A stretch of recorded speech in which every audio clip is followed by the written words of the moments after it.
Yo, what's up, guys? Welcome. It is Wednesday, February 19th, 20. Is it 2025? It Holy is. smokes. I just had a moment. Just had a moment. We got James Sketching the Beast here, What's going on, guys? and I am Steve, your good and faithful host for the evening. We're going to talk about a few things. Got some announcements. Say hello in the chat if you're hanging out with us tonight. If you guys got questions, comments, or snide remarks, feel free to leave those in the chat. I'm sure you will. We love snide remarks. Yeah, we get a lot of them. Better like them because they're going to happen. Mm-hmm. What's up, Dave? What's good, man? Dave, what's up, man? You been making anything at the forge lately? Dave's our resident blacksmith. Oh, that's right. He was the guy that was making the little Beskar ingots from Mandalorian. That's cool. They were badass.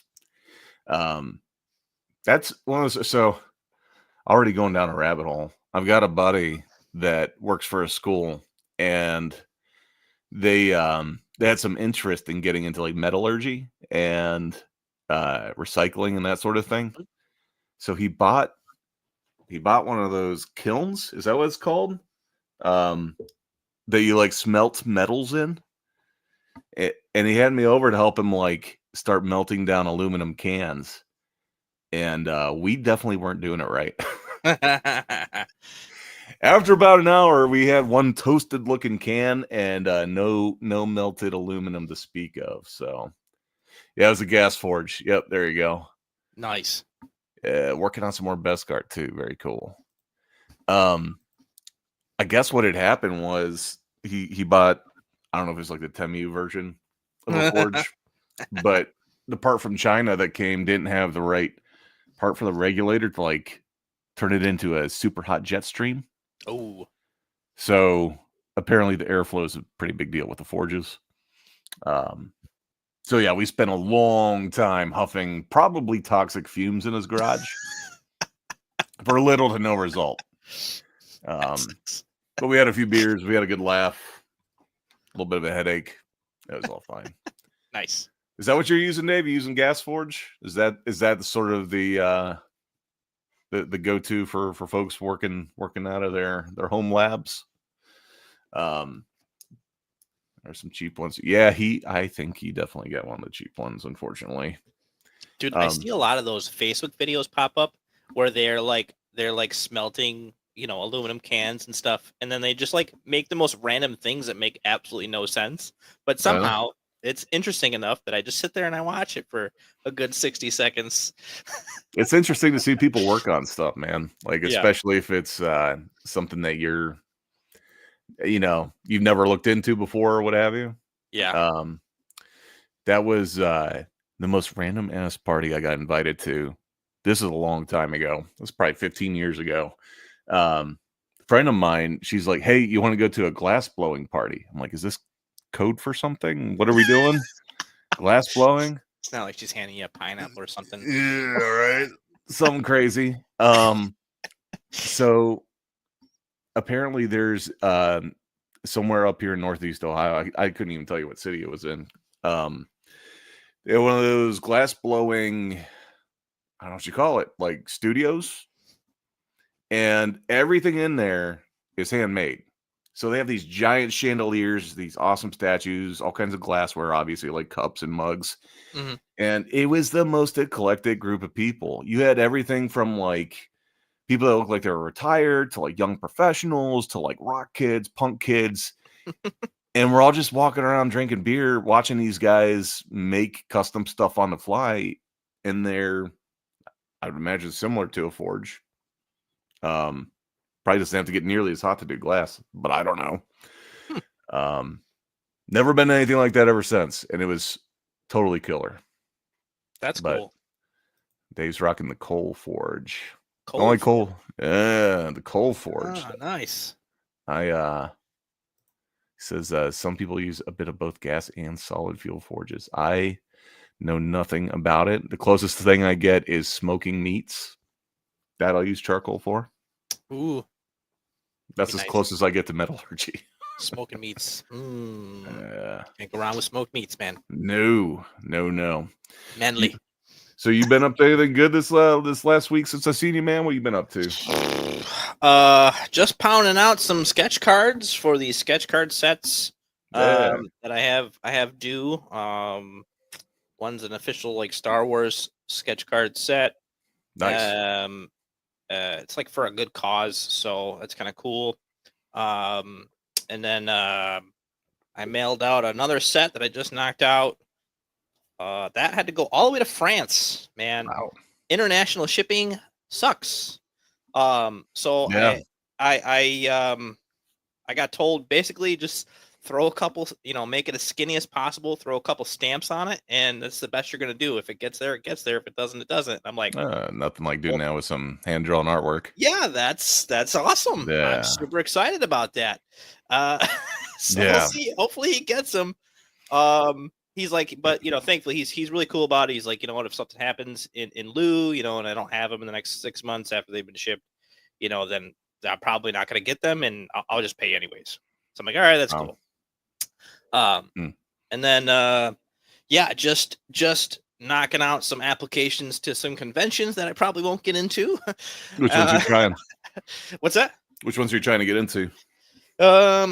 So I have a list which I had closed. One of them was like Boston Anime. Yeah, they're already closed. That one's coming up pretty soon though.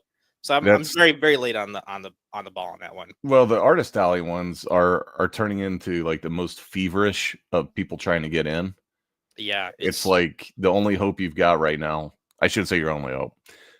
For this year, for a lot of these shows, is going to be like vendor booths, which are and they're outrageously priced. I'm looking at some of them, and like some of these shows that I'm looking at, I'm like, I want to do Artist Alley because I think they'd be good shows for me. And like there are, most of them are booked up. There's a few of them that are so far behind they don't even have their like artist applications up yet. Some of them are. It's very weird. It's very interesting to see the mixed bag of how people go about their conventions and stuff. And then like nightmare, man. Yeah, the Anime Boston one. So they do what they call Pro Artist Alley. Yeah, I did a weird thing with my P there. But so they do this thing called Pro Artist Alley. Yep. And so you can apply to that, but you have to have at least 80% original work, not fan art. Is one thing that one of the prerequisites. The second one, and then they have a group of people that go through and check all the applications. But they start the Pro Artist booth at $850. I'm like, what? That's weird. That's an Artist Alley booth for $850. So I guess it's kind of like if you were like somebody like David Finch or something. I don't really know. So hold on. Are you saying that instead of fan art, they're supposed to be doing majority of like original characters, original concepts? Or are you saying that for the Pro booth, right? So they have regular Artist Alley, and then they have the Pro Artist Alley booths. So for why the on earth would you sign up for that? Let's get a regular Artist Alley. I have no idea. So I've never been to Anime Boston. It was something that like just kind of popped up, and I'm like, oh, we should check that out. And then so I went to go look at the application and how that works and everything. And yeah, dude, it's just like I was like, that's nuts. First off, that's super expensive. Second off, and then their Artist Alley is done. They do a lottery, of course. Dude, that is the worst possible thing. It's already bad enough that some of these shows take months to get back to you if you're going to be coming back or not. Yeah. Like, for instance, I've got two, what is it? Like C2E2. It's taking months for them to get back to me.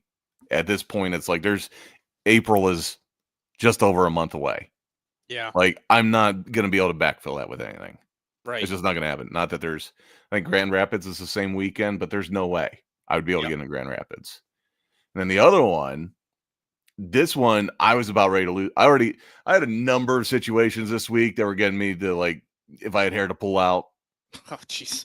I start pulling your beard. Dude. I had a FedEx situation where I'm ordering more stuff for my pipe and drape for my grand plan that I have. Nice. And it's a few $100s worth of stuff.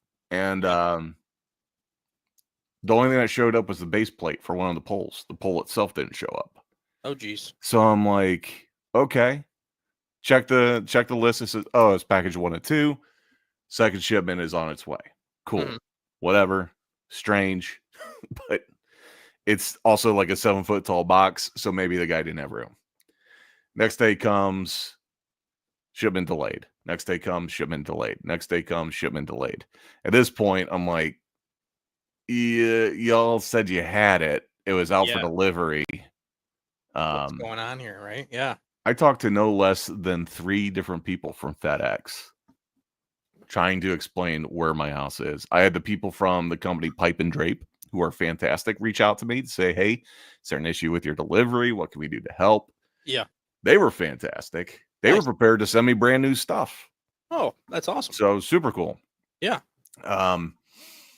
But yeah, so I had the FedEx thing going on, and in the middle of all that, I get an email from Motor City. Motor City's in May, right? Yeah. Again, not that far away. May's going to be here before we know it, saying I'm waitlisted. Mm-hmm. And I'm like, I was there when you guys did the re-up. Yeah, that's weird.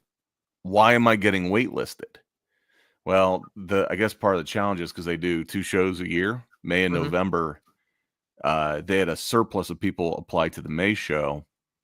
And because I didn't do May last year, even though I did November, I wasn't on the May list. I got bumped. That sucks. I'm like, can you get me in anywhere? Yeah. So I went from Artist Alley.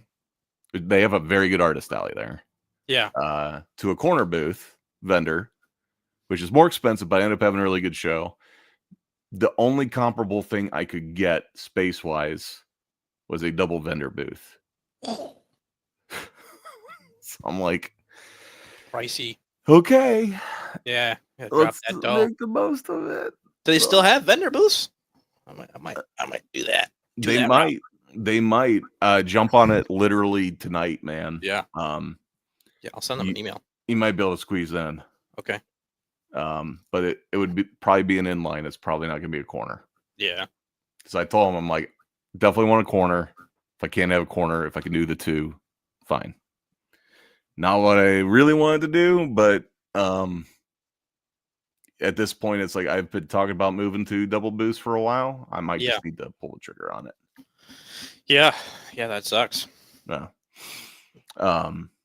So yeah, all these shows having like the different ways that they book and everything. I got like one of my brothers is like, why don't you just have it on a calendar? I'm like, you don't understand. Yeah. Don't understand. Yeah. Some of these shows I'm already signed up for next year. Yeah, right. Some of them you have to pre-apply or prepay and stuff, right? So then you're like, you got to keep track of that. Some of them you got to, you like they only open certain dates that you can apply for, so you have to keep that track of that to make sure you do that. Yep. Certain of them just don't have their stuff together, right? Well, and it may not even be that. It could be that they don't put the dates out until later in the year, and then they open it up to like. Sometimes Grand Rapids will do that where you can sign up right away, and then other times they'll tell you you can sign up again once we post it for the artists and the vendors. Yeah. I'm like, okay. So I have all these, like, all my shows are in different states of flux on my spreadsheet. And it's like, did I apply? Did I get accepted? What kind of booth was it? Did I pay? All that. And then at the end, there's a why or then. Am I going there? Yes or no? Yeah. So then it's like, do I want to take the extra time and effort to go into my personal calendar and put that date in there? The answer is not really. Yeah. So let's catch up with Dave here real quick. He had a couple more comments. I like this tip. Try to get more money from people. Yep. I like it. That is saying that the shows are trying to, yeah, that's what you're saying. That's what I want to do is get more money from people. Don't we all? Yes. That's the goal. I'll tell you what, though, Baltimore, I had one of the guys actually apologize to me when I showed up, when I was getting checked in. They were apologizing up front. They're like, hey, we've done our best to keep our Artist Alley tables at the same price for the last however many years. They said, for next year, we are going to have to raise prices, unfortunately. And he was apologizing. I'm like, dude, you don't have to apologize. Like, I was expecting an increase. Yeah. Surprised you haven't. But oh yeah, with the Pro Artist Alley. Sorry, I was a little late to it. I like the pro tip of get more money for people. Yes. Yes. Yes. More money. And yeah, well, I need to follow up with these guys one more time. I doubt I'll get a response, but squeaky wheel and the grease, I guess. Yeah. Yeah, my wife and I, we are not sure if I am doing Baltimore this year. We're still very much on the fence. It was so bad last year for me because of where I was. Now I'm sure if I apply early, I'll get it, and I ask for it, I might get a better spot. I mean, I think we're kind of running up on that now, but because I applied, this is about the time I applied last year, Yeah. and they're like, yeah, you're pretty early as far as payment goes. You know, we'll get you up as close as we can. I'm like, great. And then I moved myself, right? And so I screwed myself in that retrospect because I didn't know what that meant. Right. And yeah, you know, and then people didn't show, and then yeah, the rest is history. The people who were supposed to be with me. I'm thinking about moving to Exhibitor. I've talked Yeah, about before, but with Baltimore. yeah. The closer you are up there, the better chances you're having people. People don't want to walk that far, I guess. You know, I don't know. So I feel like um here's the challenge with Artist Alley. And I'm gonna be very blunt, mainly because I've tried to sugarcoat in the past, but some artist alleys look like a flea market. Yeah, I mean, they look like, you know, Baltimore is better because you have more pro artists that are down there that didn't yeah, necessarily get like a guest spot, that sort of thing. yeah, But you get some artist alleys that you walk in and this could be their very first convention and they've got a mix of stickers and some things that they put together. I was that guy too once, right? It's like, yep, here's my book of originals, that's all I got. yeah, Um that's just kind of how it goes.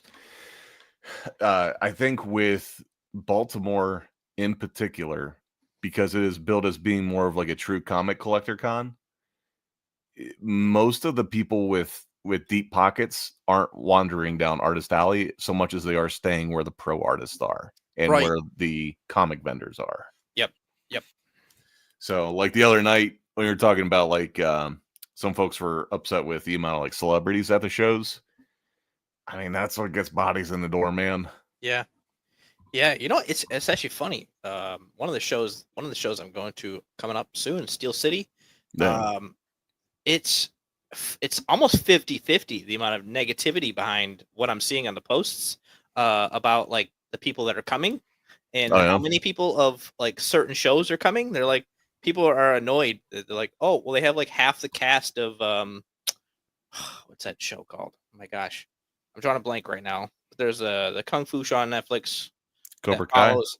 Yeah, Cobra Kai. Thank you. Yeah, um, they've been making the rounds. they have half of Yeah, the Cobra Kai cast coming, and people are like, "Oh, great! This is going to turn into a Cobra Kai con." And people are like, people are getting all mad about it and stuff. Just so funny, like yeah. and they have like 30 guests or something. It's a lot. It's actually quite a bit every Yeah. time they have a show. They usually do a good job of getting folks in there. I Yeah, feel like most of the people that run online to post on forums and stuff are generally not going on to share how happy they are.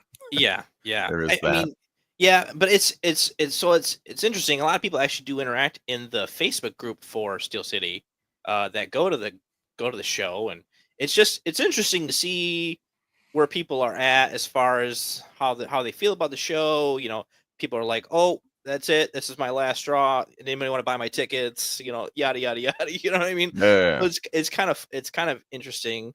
But I mean, most people are generally excited. You know, obviously for all the fans and guests and stuff that are coming. But yeah, it is interesting to see the backlash for some of that. yeah. I was, and Dave, I do appreciate that, man. I'm gonna have the next time you see me, which will probably be Fan Expo Chicago. I've got all kinds of new stuff, man. I also need to update my website. Oh, Whoops. Um, websites are fun. Websites are dude, fun. You ever need help? Let me maybe, maybe, but the first time I had an opportunity against Steel City, I missed it because I was waitlisted. Yeah. and I got it. I told them, I'm like, you can call me the day of the show. You're only an hour and a half away. Yeah. Like, Yeah. I'm gonna be late loading in. But I said, call me. And they sent me an email and it went to my spam folder. Oof. Completely missed it. Yeah. And they had Corey Taylor of Slipknot fame. Oh yeah. Was there. Yeah. And I was considering even just going to meet the dude. It's funny because like I've gotten to be backstage for a lot of shows. Yeah. Just some of the connections I've had. I've seen Slipknot backstage, but those guys, they are like in their own mode back there. Yeah. You don't get to just go walk into Slipknot's dressing room Yeah. and be like, "Hey, what's up, Yeah. guys?" You know? Yeah. Yeah. Right. No, Right. they've got a thing. Yeah. But I'd love to meet Corey. Very Yeah. interesting dude. I don't know where we're going with all that. As far as artist alleys and stuff. Yes. Sorry, I think I derailed us a little bit on that one. No, it's all good. But yeah, we were talking about, you know, the guests bringing in people to the shows, and we were talking about Baltimore and stuff. Yeah, so I don't know. It's like Motor City still has a really good artist alley. Like their audience is trained to go back there to spend money. Heroes in Charlotte is kind of a mixed bag. Yeah. Because they have so many pro level artists like a Dave Finch, Ryan Benjamin, sometimes Jim Lee. I mean, their lines are wrapped around the building. Yeah. So I don't know. I was just looking at what I've got coming up. So for March, let me see if I can share a screen here. Let's just do a little presentation. March is going to be full. I'm going to be on the road 6 weeks in a row. And what's the next one I got coming up? I got Cleveland, what's it called? Tattoo Show. And then I've got Lexington. Have you ever been to Lexington? I have not heard of it though. Yeah, so I found some walkthrough videos. They got a lot of really good art. They got their artist alley is right smack dab in the middle of the convention floor, which is pretty cool. Lots of authors, a lot of great artists. And I don't know if you're gonna see my dumb booth in here, but I felt invisible at this show, man. Oh, really? This was at the beginning of last year, and they had a lot of space between tables. Yeah. I think this artist alley setup is one of my favorites just because it's in the middle. They got plenty of room. Lots of people filter through it. Like, it's a really good spot to like set up and run stuff. Nice. Of course, they got lots of toy vendors. My favorite part, though, isn't necessarily the show itself. There's a restaurant there called Pasta Garage. Pasta Garage. Okay. And let me tell you, amazing Italian food. There hasn't been anything bad there. You know, nothing was like, oh man, I shouldn't have got that. Fantastic stuff. Good crowd. Lots of bourbon. All kinds of good stuff. They get a good variety of like celebrities and voice actors and all that good stuff.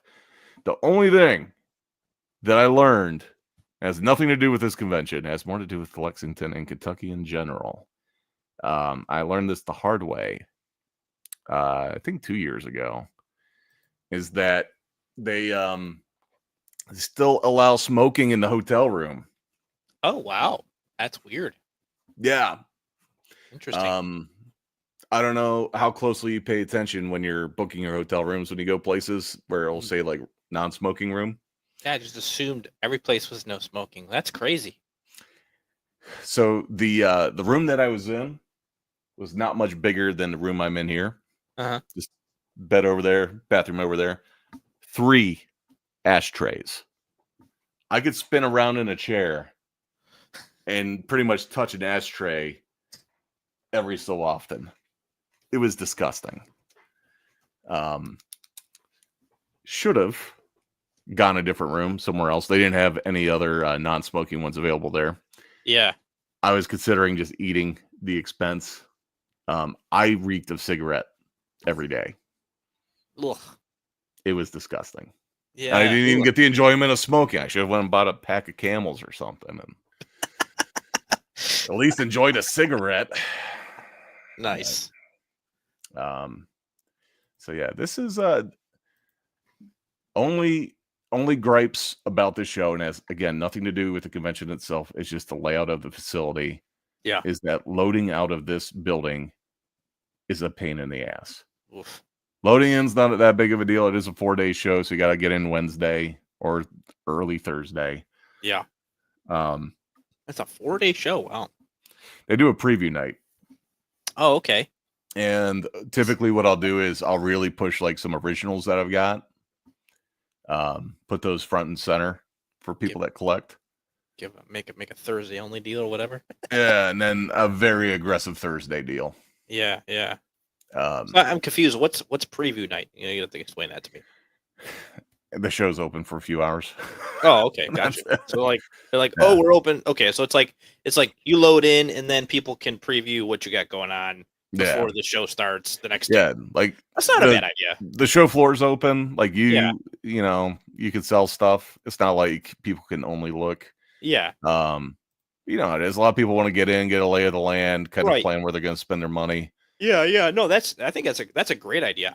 I've been saying, well, I mean, I've been saying that about a lot of these like 3-day shows where they do a full 3 days, like it's like 9 to 7, 9 to 7, 9 to 7. Right. Like, you know, have us set up on Friday, you know, and then be like, like do a preview thing where like, you know, oh, it's like, you know, 4 to 6, you know, X to X time, people will be setting up, but you know, you're more than welcome to walk around. But you know, most people have to be loaded in by X time, you know what I mean? So that there's no danger of anybody getting hurt or anything. Right. But no, that's kind of cool. That's kind of cool. And then people can just kind of see what's going on and who's where and what's what. Yeah. So yeah, it's I don't know. I've had a couple very good Thursday nights here, and then I've also had several that are just like, hey, you made 2 sales. It's like, okay. Yeah. I just roll those numbers right into Friday. My mindset is like, I'd just be sitting back at the hotel. Yeah. Probably drinking beer. Might as well. Right. You might make another $100-$200 or something and roll it all in together. Or worst case scenario, walk around, talk to some other artists or people or whatever. Yeah. I did get to meet Jay Lee here though. He was set up right across from me. He's fantastic. He's a great artist. They had at this show, they had a bunch of the voice actors from Hell of a Boss, Has Been Hotel. Oh, okay, cool. And everybody in here, I think the second season of one of those had just dropped. And everybody was cosplaying Has Been Hotel stuff. Oh, wow. I had never felt more invisible at a show. Yeah, yikes. And talking about metal prints. We got full metal prints here. Look at all those. Nice. So yeah, I don't know. I had a decent show last year. I had done better the year before. I chalk it up to the Hell of a Boss phenomenon. Yeah. I think definitely like in some shows, the guests will make or break how well you do, depending on like whether they're in or not in your niche, you know? Right. Yeah. Well, that was Pittsburgh when that MomentoCon that only booked Supernatural stars. If you didn't have anything that had anything to do with Supernatural, you were not going to have a good show. Yeah. Just plain and simple. It was a long weekend. I had one of the Supernatural guests at Steel City the one time, and I was not prepared for that. People were asking me, "You got any Supernatural stuff? Any Supernatural stuff?" Sorry, no. Yeah, I don't know a thing about it. Yeah, I'm really not a big fan of drawing people's likenesses. I guess I got to get used to doing that a little bit more. But yeah, it's not my favorite thing to do. I mean, if you want to, if you don't want to, don't. Yeah, true. I don't know. To me, what I find is the better you get at drawing likenesses, the more people are like, "Dude, I love your stuff. Yeah, can you do a family portrait for me? Can you draw my dog for me? Yeah, Can you draw?" yeah. I had that. No. I had that at a couple of shows where people were like, "Can you draw my kid as the character he's dressed up as?" And me being me, I'm like, yeah, sure. I can do that. It's I'm fine. more cool with that. Yeah, That's like, can you transform me into such and such character or my kid or my girlfriend or something? Like, sure, yeah, yeah. that as long as I understand, it ain't gonna be like this, where it's like that's obviously Carrie Fisher, Right, right? right, It's gonna be more comic booky, right. plain and simple. Yeah, I always tell people like, I tend to draw things in my style, right? It's not going to be, you're not going to get realism. You're not going to get, a purely anime. You're not going to get a purely comic. You're going to get my style. Yeah, which is what they should be expecting. And it's Yeah, always impressive when you get someone who is trying to convince you to do something different. yeah.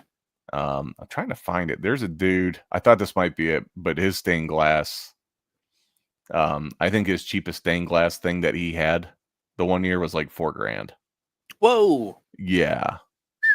Um, Yikes! I usually see him here, so I'm like, I'm hoping. It's definitely one of those things when you're walking through the show, even if you have no interest in buying said stained glass, Yeah. you have to stop and look. It's just Oh that yeah, that's impressive. cool. Right. Well, Um, shoot, if you think about it, you sell one stained glass the whole entire weekend at $4,000, you're set, man. yeah. Well, and You're he gets set. commission work like that all the time where it's Oh like, wow, hey, he had a that's impressive. who did he have? He had a Ghost Rider one, if I remember Hmm. correctly, that was just absolutely fantastic. Yeah. And all these pieces, he does some that are more 3D that have like shape to them. Hmm. Um, but yeah, he sells them for like $1,500, $4,000, $10,000 above. Wow. Well, And I do not. This ain't it. No. Um, but yeah, man, he sits there with him, and I think it's like his wife and his buddy all in lawn chairs, and they just sit by his booth and that's cool. you know tell Yeah. kids to stay the hell away. Um, but yeah, that's one of those mentalities of like, don't sell to just anybody, sell to people with deep pockets. It's like, I mean, you can look at it that way, or you can look at it. You can look at it as there's a buyer for everything, and you're selling yeah, to your buyer, right? You could look at it that way yeah, too. If you want to be a little more positive about it. exactly, exactly. My buddy Deegan. Nice. That's like I thought I recognized some of the artists. I'm kind of like clipping through here, and Deegan's a good dude. Nice. Um, bro's been through a lot this last year or so. Oh So I'm yeah, glad yeah. he's staying positive and fighting through it. Aren't That's we all yeah. in our own respective ways? But yeah, Lexington's a good time. 4-day show, and then from there, is it Indiana? Maybe, I don't know. It's all over. Um, yeah, forget where I was going with that. I'm gonna put it on my Guns Guy. list. What's that? I'm gonna put it on my list.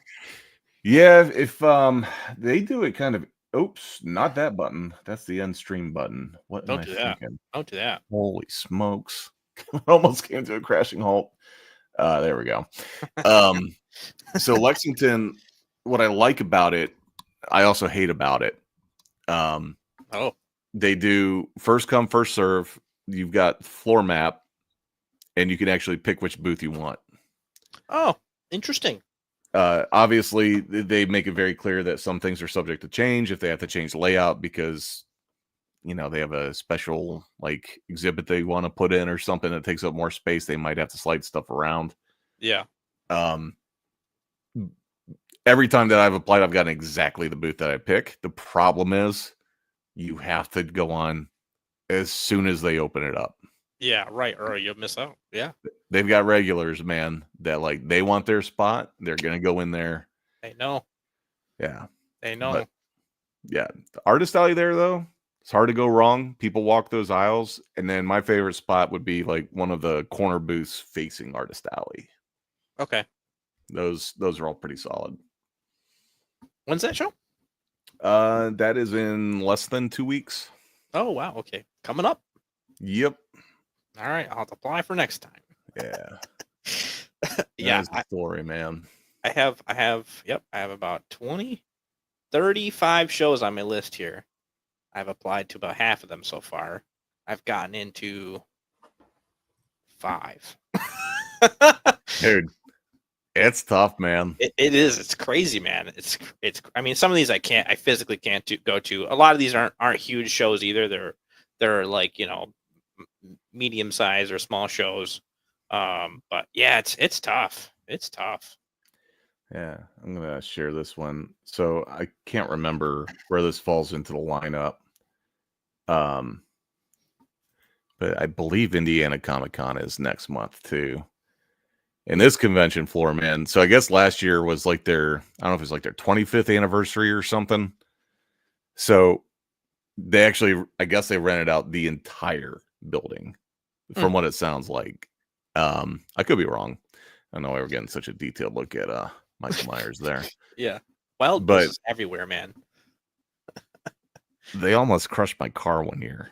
Oh, really? Oh, man. Yeah, so okay, so this thing is like a trailer on wheels kind of deal. At what was it? Knoxville. You get inside, you have to like go down underneath the building, and then there's a ramp that you go up. You have to push all your crap up there to get on the show floor, right? Yeah. That's a pretty standard thing to run into. The Wild Bill guys, there's 2 of them. This was a couple years ago. And the bro is trying to push the thing up, and the one guy loses his grip and like falls off to the side, and the other dude can't support this giant behemoth on a ramp. Yeah. So he's doing his best, and I just look at the bottom of the ramp, and there's my car. Ooh. And I'm like, uh-oh. Yeah, so I had to run over there and like dive in front of Wild Bill's loose car. Over me, not my car. Dude. Imagine that insurance claim. Oh my god, dude. Ooh, yeah. So what exactly happened? Well, yeah. And then you better hope they have business insurance. Have you heard some shows are requiring you to have insurance now? Oh yeah. Yeah, that's interesting. That's interesting. A lot of these shows are cracking down a lot. And I think, what's funny? I think a lot of these shows, like if they just start telling people like, hey, I actually need your tax ID before the show, before you apply, a lot of these people wouldn't even be able to get in. No. No, well, and the thing is, like, there's a lot of folks that could just do this as like supplemental income on their taxes if they don't make I forget what the threshold is. Yeah. I think I fell below that last year, the year before that. Yeah, the year before that. Yeah. Yeah, that was when I was just doing shows part-time, that's what I would do, is just lump it into supplemental and call it a day. Yeah. But yeah, for anybody else, just require your federal employee ID number and gone. Yeah. Yeah, that started creeping up. You technically should have it anyways. It's a good thing to have. It's not terribly expensive. And God forbid your stuff gets stolen. Like there's water damage. I heard this is awful. Katsucon? Yep. Yeah, I heard about this. Oh. Yeah, they had a drain pipe or something burst that was inside the building. They claimed it wasn't sewage, but they said that it stunk really bad. Yeah. Yep. Yeah, I'm good on that, man. Oh, yeah, that would suck. Yeah. But some of these conventions I've been at, and they'll have a leak from like the air conditioning unit. Oh. Like they have those water lines for like drainage and stuff that will just break loose. Yeah. Anything could happen. Actually, there's one convention center. I don't know if it's still like this or not. Should I name it? If you look up at the ceiling, it's not Indiana.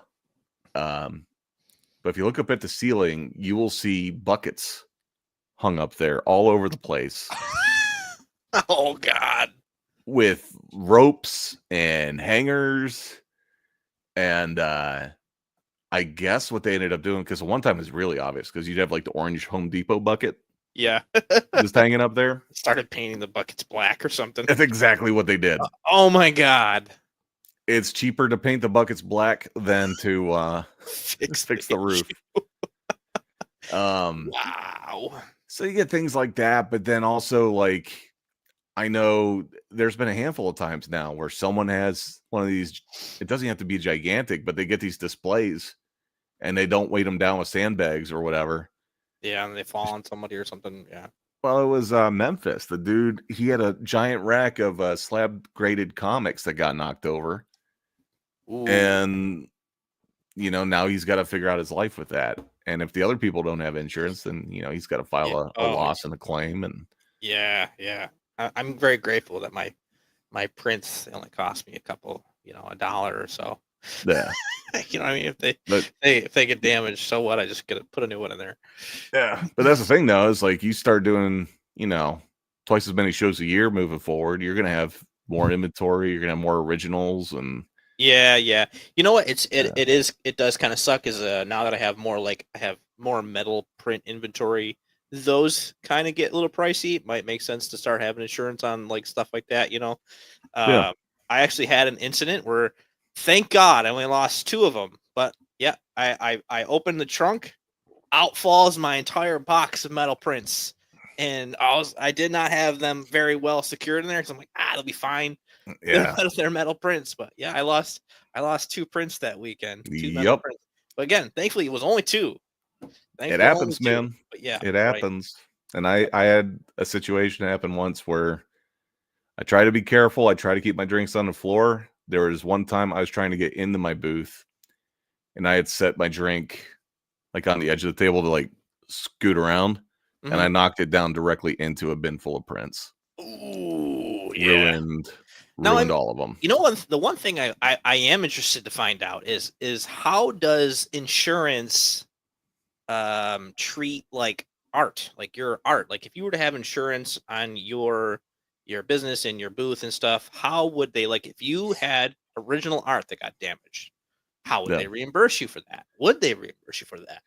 They should. The big thing is with anything art related or insurance claim related. I don't know if you've ever had to go through that. Like if there's a substantial loss. No. So family had there wasn't like a full on fire in the kitchen, but there was considerable smoke damage. It was really dumb. Someone had left some things on top of the stove. And just like you're putting away groceries and stuff, and you just left the bag sitting there. You're like, we'll get that later. Yeah. And they left. The dog wanted to investigate what was on the stove, kicked on a burner, and burned the bag. And the smoke damage completely wrecked the whole floor. It's a ranch style house, so like the basement's pretty big. Yeah. But that whole top floor, first floor, tons of stuff so what they had us do, we would open up like all the cupboards and we would take pictures of everything in there. So if you had spices, open up the spice because you can't use any of those spices. Yeah. Because the smoke that was going is from plastic, and they said that it leaves a film on everything because of the like the oil byproducts in the plastic. Oh yeah. So we had to take pictures of everything, estimate the value. They would send somebody out to look at it, be like, yeah, that's worth about, X. And a lot of them, it's like, with spices, they're like, we just do a ballpark number. And if we're both cool with it, we're both cool with it. Okay. Other things that were more valuable that took a little bit more time, it's like, okay, do you have receipts to show what this is? Can we Google it? Yeah. So with art, for prints, it would probably just be, okay, do you have receipts from when you bought them? We'll reimburse you for the cost. Yeah. When it comes to original art, they're probably going to be like, can you have anyone verify that these things are worth what you're saying they're worth? Yeah, that's interesting. Yeah. So fortunately for me, if I really needed to, I could probably reach out to like Clan McDonald Comics, who has sold a lot of my stuff for me. Yeah. Be like, hey, you guys have cut me lots of checks for this stuff. Can you verify? Can you show them like, here's a receipt of all the things we sold from Steve, and here's the check that we cut? Yeah. That would probably be the only way I could do it, because technically you could write anything you want on them. Yeah, right. You know? Right. Yikes. Okay. So I would have to imagine that if you were going to be traveling, like that stained glass guy, if he's selling pieces for like $8,000-$9,000, I would imagine you would have to get something on file saying this thing is already worth this. Yeah. Well, I mean, yeah, right. You have to show them like probably past sales receipts or something like that. You sold them for this much, or Yeah. yeah, that's tough. That's interesting. Huh. Yeah. But that's the thing is a lot of times. So what's more likely to happen than anything else is you're driving down the highway, you're leaving a show, it's late at night, deer fucking runs out in front of your car, and you swerve to miss, and now you've got half your businesses all over the highway. Yeah. You're gonna have to do your best to get as many pictures as you can. And a lot of times people aren't thinking about taking pictures of their stuff. They're like, calling 911, calling a tow, Yep. So, I think some of these convention centers aren't in on the whole insurance thing at all. I think it's some of these people that are running the conventions, Yeah, that have an opportunity to make quite a bit of money off of the whole insurance thing. Did we talk about this before? Where I won't name it, but there's one in particular that they list all the things that are required on the insurance for it to cover. And then they say, if you can't provide a document that expressly says that all these things are covered, guess what? You can sign up with our insurance company that we partnered with for $100 to get covered for the weekend. That's insane. It's a lot of money. Yeah. Yikes. So I feel like, I don't know, if I definitely have talked about this recently with somebody. Yeah. We might have talked about it on the show. Yeah. We probably did, but yeah, you can get a pretty reasonable policy. Yeah, I think we did, because Mikkel, she was telling me how much she was paying for hers. Oh, okay. And like I paid like, I think I paid like $900 for the year, which is I think double what she was paying. But this convention in particular, the things that they were requiring for it, my insurance broker flat out told me, like, this is typically the insurance that we would require of you if you were going to be doing construction on the convention center. I think I've got like a $5 million aggregate.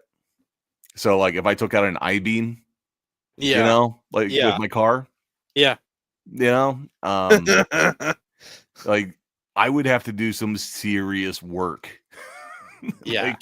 That's a lot of money. Yeah. Now, granted, you talk to anybody that's in the business and they'll say it is a good idea for you to have insurance, and it is a good idea for the conventions, the people that run them, to require it. That way they're not getting screwed footing the bill if some major damage happens or whatever. Yeah. Because imagine this. We were both at Rochester with that fire, right? Oh, yeah. It was a real small electrical fire, but imagine you've got somebody that has a booth with all kinds of flammable stuff, and they're like, hey, we're right next to an outlet. Let's just jack into that. And next thing you know, you're burning down half the place and you have smoke damage across thousands of vendors. Yeah. Yep. So it's not a bad idea to have it. Yep. I think a lot of these people that are offering like the $100 for the weekend thing, it feels a bit predatory. Yeah. At the same time, if that's the one convention you're doing for the year, do you really want to be spending $500 on a year-long policy when you could just spend $100? Yeah. So. Yep. That's not bad. It's not bad. But yeah, so I'll be going back to Indiana this year. I haven't done an Indiana show in a couple years now. Oh, wow. I don't know if we got Dave still in the audience. Dave, have you been to Indiana Comic Con? It's a big show, man. It's kind of hard to grasp. She's got quite the expression in the shot, but let's see if we can pull this up again. Like, you can see those banks of lights going all the way down. Yeah, dude. Wow. And if you turn around, I'm pretty sure they're like, they're maybe a third of the way in. So it's a huge That's floor. a big show. Yeah. It looks like it's definitely bigger than Baltimore for sure. Yeah. No, It is a good time. I'm looking forward to it. This is also the convention where when I went across the street to grab dinner the one night, apparently I was sitting right next to Frank Miller and didn't know it. Get out of town. Nope. Get out of town, dude. I would have pooed my pants if I found that out later. I'm sitting there and I'm like, this guy looks important. He looks kind of famous, but yeah, I wasn't quite sure, and I didn't want to interrupt them. Yeah. Well, it is tough. I'm with you. Oh, hey, Johnzo, what's up, man? Yo, what's happening, dude? Yeah. Oh shoot, what was I saying now? I got distracted. Thanks for tuning in, man. It is tough because you're like, you don't necessarily like Google a lot of these guys to like see what they look like. You know what I mean? Like you could tell their art style. Some of the work that they've done. But to be like, oh yeah, that's definitely Frank Miller. Unless you see them all the time on like YouTube or TV or something. Like Jim Lee is a very like prominent figure, right? He's on everything. Oh, yeah. He's everywhere. He's like, does all the DC press conferences and whatever else not, right? Like, so you'd be able to tell Jim Lee. Dave Finch has a lot of YouTube videos. If you watch YouTube, you probably know who Dave Finch is. But like, somebody like Frank Miller, who doesn't really necessarily sit in the spotlight all the time, you know what I mean? Like, it's been a long time since he's done certain things, media wise, like you wouldn't know, right? So that's interesting. I had no idea. Like, yeah, that's funny. I have no idea what Frank Miller looks like. Speaking of Frank Miller, someone showed me this recently at one of the shows, and it's kind of changed. Everyone's been giving him grief for some of his newer covers. Yeah. That they're pretty rough, but they're like the theory is that if you're doing modern color application to his style, it kind of wrecks it. I'll show you what I'm talking about here. Okay. Let's see. I feel dumb every time I have to share a screen on here. So on the right, I believe this is what was released. I could be 100% wrong, but on the left, I believe that is what they're saying. Like, if he took his style and went with more of like that avant-garde Andy Warhol kind of style, yeah, like now it's a piece of art. Yeah. Try to do that with standard coloring, it's like it kind of wrecks it. Yeah. I do think if you're gonna keep using Frank, it definitely requires a different coloring style. So yeah, that makes sense. I mean, some of his stuff very, very much sticks out. Like the Batman series. I can't remember which series it is off the top of my head. Dark Knight. Yeah, the Dark Knight series he did fantastic. Like that was a really good piece. A lot of people really love that. And like, trying to think of where else. I mean, Sin Sin City, of really good ones, like really bright ones. Yeah, he's Sin City obviously is one that sticks out. Yeah, me and Vamp, we've talked about that. We talked about that the other night. Yeah, I mean it's like Sin City is probably like kind of almost the pinnacle of his style, and then now he does like covers and stuff. But yeah, Frank Miller is an interesting artist for sure. Yeah, I kind of dig. So like again, here's the more of the modern look versus doing like the flatter. Yeah, the flat colors works for him. Yeah. I mean, that's Superman alone. Yeah. You go from like, why is this on a cover to like this screams style and it's just like having somebody that's like and it's just like having like somebody that was like a painter, but then he decided he only wanted to pencil and ink, and then had somebody else paint his work, right? It's the same. I mean, that's the one thing when it comes to having like colorists and stuff is it's very tough to have somebody color your stuff because you almost have to have that relationship without even talking to the colorist, right? Sometimes especially if you work in a professional industry where you have colorists and you're not talking to the colorist. The DC is sending your work over to the colorist. So the DC is talking. The colorist doesn't even live in this country half the time. Right. Yeah. You got like Glass House is getting all those, which I mean, good for them. I mean, money goes a lot farther in Brazil than it does in the States, from what I hear. So yeah, that's for sure. Yeah, I don't know, man. I've had some stuff colored by other people, and it's I don't know. It looks familiar. It's like it's definitely my drawing, but it doesn't feel like how I would have done it. Yeah. Right. Yeah. I've had that a few times, for sure. I mean, I've had, I don't know, I think 6 or 7 colorists work on my work, and yeah, and there's many instances where it's like it's not what I wanted. Yeah. And there's many instances where like, whoa, you went above and beyond. This is fantastic. This is probably better than something I would have done. Yeah. So it varies. It varies, Yeah. I've forced myself to get better at it. The big game changer is digital inking, because Yeah. otherwise you got to go in there and flat all the colors, and you're pretty much just tracing everything anyways. Right. And I just finished one today. My camera's not going to show it well. It's my first time doing drawing like this, and I really love how it turned out. It also took me not a whole lot longer.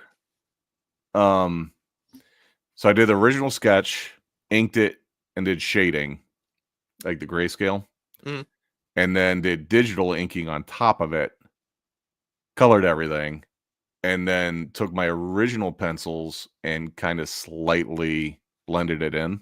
And it's going to be a pinup drawing, so if you guys don't want to see pinups, if that's triggering, don't look. But really love how it turned out. No, it looks great, dude. No, you killed it, man. Thank you. And it's great. Like super subtle with the pencil sketches in there and the shading. Yeah. But I'm like, it definitely adds more time. Yeah. But I'm like, I think it's kind of worth it. Yeah. So I don't know. I will probably start doing drawings like that more often. Thanks for hanging out, Dave. Yeah, peace out, Dave. Thanks, man. See you next week. Next week, I do have one announcement that I wanted to make. Ooh. That's right. This is as good a time as any, I think, without segueing too hard. So I've been tossing around this idea for a while. Like, you've got, see ya, Dave, see ya. Like you've been doing Sketching the Beast. That's been like your brand. If someone's looking, I'm sure like every show that you go to, you're in there as Sketching the Beast. Yep. Right. Yep. That's me. I have been just going as Steve Messenger Art, which it works. It's my name, tells you what I do. But I'm like, I want like a publisher name. I want like a brand. Like Steve Messenger Art doesn't quite look on a t-shirt the way I want it to. Yeah. And I feel awfully narcissistic. Wearing shirts with your name on it. Yeah. But then it's like you look at some of the other guys, like Campbell, J. Scott Campbell has made a name, and his signature is iconic. So I don't know. I feel like I overthink everything. So I decided to overthink this and go ahead and do what I will be playing around with moving forward with is drum brand King Nothing Comics. Nice. Rock on, dude. Oh yeah. That's cool. I like the logo. That's sweet. Thank you. I've always liked the skull with the crown look. And there were some other names that I've been playing with, but of course, like stuff's already trademarked, stuff's already taken. Yep. And I've decided to go with King Nothing Comics. It's one of those things, like, that's the only tattoo I have is a skull with a crown. So it's like, might as well embrace it fully. Nice. So I went in there and I actually made the I don't know if I can zoom in or not. Apparently not. Like the little step and repeat logo. Oh, nice. Almost like a Louis Vuitton, but oh yeah, it looks cool. No, oh, there he goes. Nice. Very nice. Hey, very cool. So that will probably get me sued before anything else that I do. Start putting it on bags. Yeah, you never know. Oh yeah. What's up, Celestial? What's up? Appreciate you. Thanks for tuning in. Yeah. So I'll see if I can show it you real quick. I'm already playing around with like on the trade dress for comics, because I think it also just makes your books look infinitely cooler having like the little logos and all that stuff. Yeah. So in March, I've been talking about it. I'm launching Alice in Slaughterland. We'll do a couple of reveals here while we're at it. While we're making announcements, we might as well. So this will be, I believe, cover A. And nice. We got the trade dress logo up in the corner. Nice. I think it looks great. Speaking of Campbell, I did a homage cover. If I was more prepared, this would actually just be on the screen instead of me holding up my iPad. And I could have done the very simple thing of stop sharing the big picture so you could see this closer, but hey, is what it is. So very excited about that. I don't think I'm going to do a full rebrand like with the Instagram and all that. It'll just be like when you come to my booth, those will be the banners that you see. Yeah. So, I mean, yeah, you can always make a separate Instagram too, where it's like specifically your comic stuff, right? I barely want the one I've got. I know, right? Who wants to manage more than one social media? I was literally just talking about this with my sister. Yeah. It feels like the emptiest void of space that you can personally have like your name on. Instagram? Yeah. And Facebook. I mean, I get some engagement. Yeah. I actually had one of the people that follow me actually messaged me like, "Hey, congrats, bro! You're almost at 3,000." I'm like, "Thanks." Yeah. I don't think it does anything for me, other than like people who are less informed look at it and be like, "Whoa, bro, he's got 3,000. That's crazy." Yeah. Yeah, it's so funny, the world of social media. Dude, it's so dumb. Yeah, Facebook is my oldest account for Sketching the Beast. And I'm looking at it right now. I have 676 followers. I believe that. It's like nothing. I have 676 followers on my Sketching the Beast page. I used to get a decent amount of engagement when I first started, right? Yeah. But this was like 4 years ago when people were all hanging out on their phones 4 or 5 years ago because it was the pandemic. So everybody was on their phones constantly. Right. And, I was a part of a lot of groups that, before Facebook made a couple of changes, were actually active, where people actually saw your stuff and people were kind of like, oh, your art's great. And, was helping me kind of gain that confidence that I needed to like actually start really getting into drawing.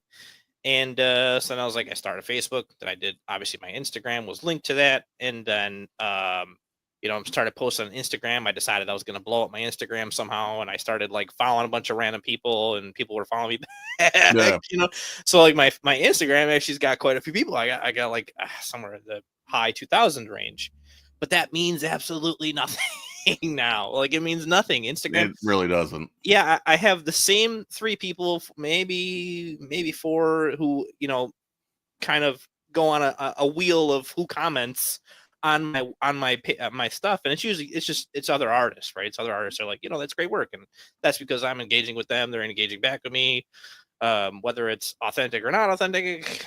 It is what it is. But then you have TikTok, where people will just follow you for no reason. Right. My engagement there is also awful, but I have followers, which is weird. Yeah. But people are there to just look. It doesn't really do anything for me.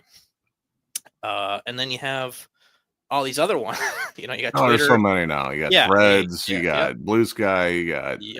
What was the one that everyone jumped on? It was like Blue Sky. Did we say that one already? Yeah, there was one. The one girl that was launching the lawsuit for AI. Yeah, Kara. Yeah, Carla. Kara. Yeah. Yeah, like everyone made a big stink about I'm switching to the Kara or whatever, and I'm like, yep. We'll see you back in about 5 minutes when you realize I've got an account on all of them. Yep. I've got an account on all of them, dude. It's awful, but it really means nothing. I get more out of the genuine interaction at conventions at every show than I get Anything on social media. It's well, and sadly true.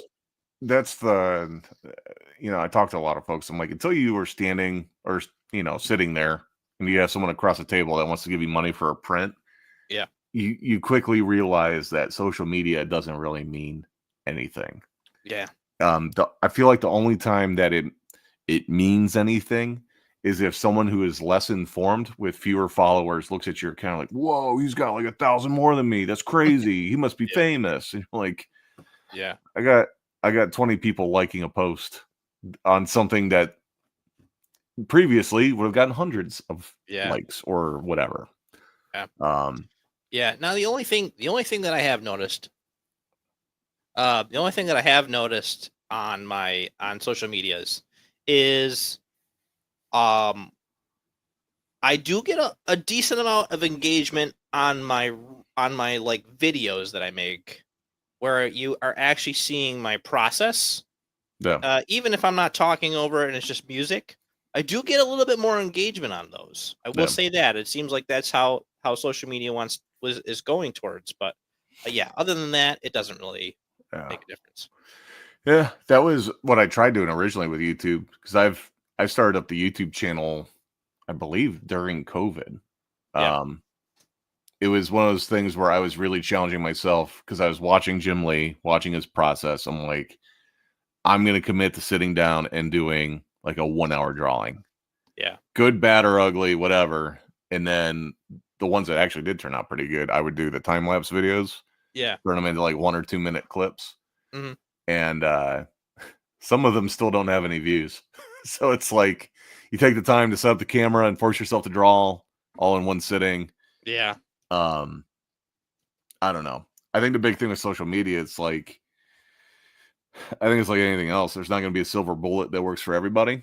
Yeah. But whatever is working for you, you got to stick with. Yep. So I don't think I'm going to be deleting my social media anytime soon. No, yeah. You can threaten it. Maybe you'll get some more engagement if you threaten it. Dude, those are the lamest ones, though. Like on YouTube, where they're like, "You might be shutting the channel." Oh my god, the worst. I don't feel bad talking trash. They're just clickbaity. Yeah, I'm gonna talk a little bit of trash, because this guy drives me up a freaking wall. Shadiversity. Okay, I've not heard of him. Okay, so he was a major proponent in artists need to adopt AI now, or you'll get left in the dust. Okay. And he went on to show like some of his art, which is actually really well done. Yeah. Hand drawn stuff. And then showing how much better it was after using AI. And I'm like, I don't think you can see what other people are seeing. But the big thing was the cloud of arrogance of like, this makes me a superior artist. Yeah. And I left a comment on one of his videos, and his audience like hate mobbed me. Just like, wow. Like, you're going to get left behind, dude. You're going to be jobless. You're going to be penniless, all this stuff. And then I went back a while later and they deleted my comment, which deleted everything underneath it. Oh.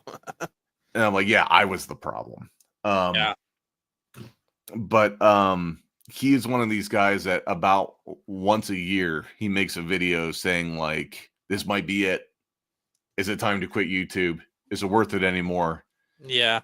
And it's like, dude, maybe going online and telling a considerable part of your fan base that appreciates art, loves art, or might even be artists themselves, that they're inferior without AI technology and that you are superior because you embrace it, might have rubbed some people the wrong way. Yeah. And then when you go on Twitter and gloat about how you're engagement farming on there by shitting on artists with AI, even if it's negative hate engagement that you get will get you paid, just shows how disingenuous you are. Yep. So, yeah, I don't know where he stands on any of that anymore. I shouldn't hate on people, but that dude really pisses me off. Yeah. And then every now and then I'll get the one video that shows up and it's like, the channel's dying. I'm like, good. Peace.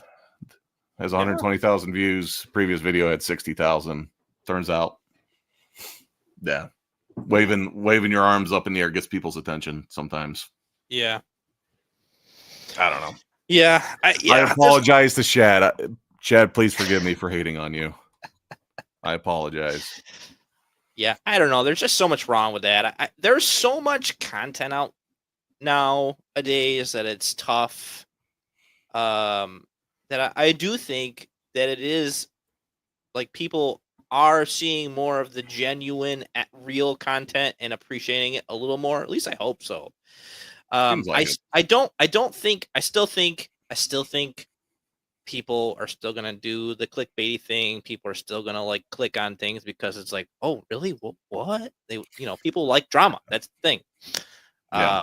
But I do think that people are like gonna appreciate, the genuine things more. The people who aren't trying to sell them something every time they open their video. Every time, I don't like. I stopped watching TikTok because TikTok turned into everybody selling a product. And like it was okay at first, but now it's everybody doing it. And every video you watch, it's, man, I got this amazing energy drink. Whoa, check this out. Go click on the link at the bottom. You know what I mean? Yeah. Like, and it's like, oh, I got this amazing foundation. You got to use it. It's just like everybody's looking to get paid. Yeah. So like, and then can you believe them?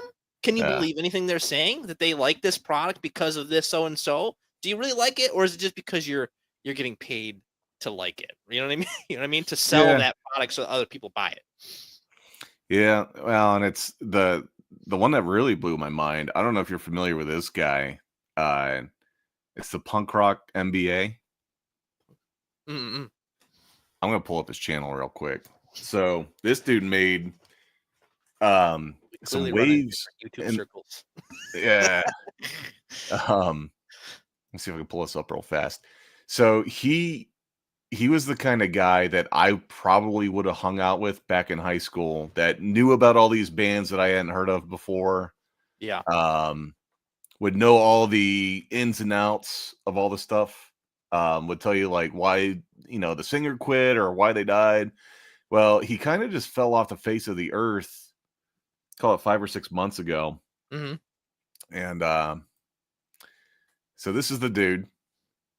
And like everything from, bands we've all heard of, like 3 Days Grace, Muse, to like Sugar Ray. Yeah. But he would dive into some of these old school bands and just give you a complete breakdown on what happened to them. Where are they at now? Why did they get big?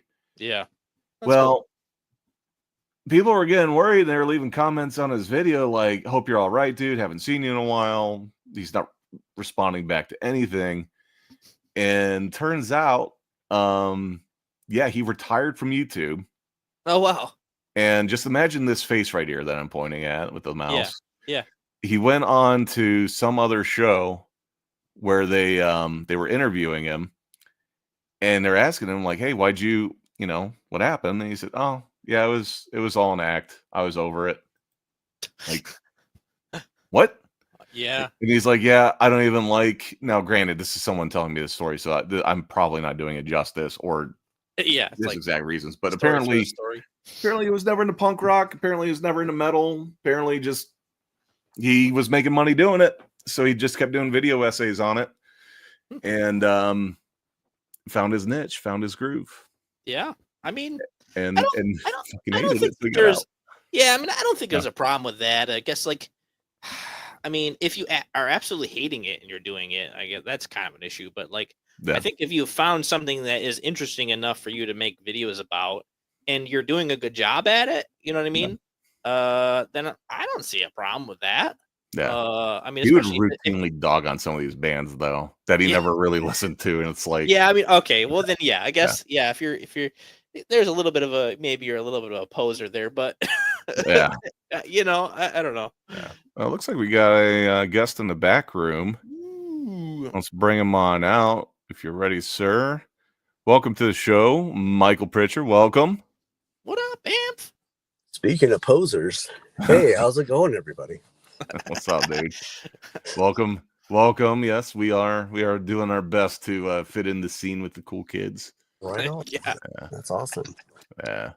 I think probably the hardest thing to be a poser with would probably be lame comic book artists. Like, try to fit in with that crowd, try to pose as one of them. Pose as a lame comic artist? Man, I should really shut my mouth on this one. That's who I think is a lame comic book artist. But yes.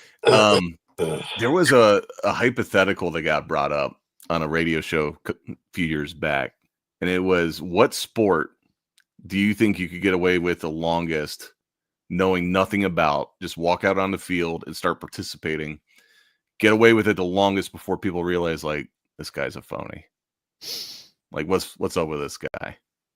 The obvious one people think of at first are like, well, maybe like baseball.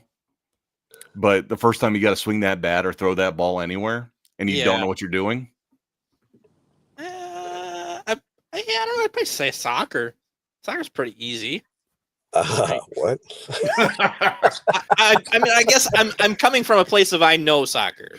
You got the one guy that's like doing the slow man jog across the field trying to chase the ball. Yeah, I mean, it's like you have to be athletic at least, but yeah, I mean, you can be like this fat guy. You'd be like, that guy doesn't belong here. You know, he's walking with his big rolls, running down the field trying to kick the ball. But yeah, I don't know. Soccer, I don't know. A lot of sports are difficult because of the repetition factor. So even curling, right? Your balance is off. You don't know how to like sweep properly. That would be bad. Ping pong, nope, that wouldn't work. There really isn't. I don't think there really isn't a sport. Maybe foosball. Foosball. No, dude, foosball, you get wrecked right away.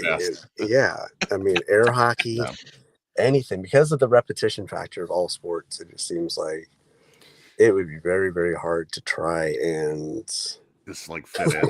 Pose as a professional. Yeah. Especially if you don't know how to play, because that was the stipulation, was you got to just kind of walk out there, watch the last couple of things that happen, and then go try to do the thing. Yeah.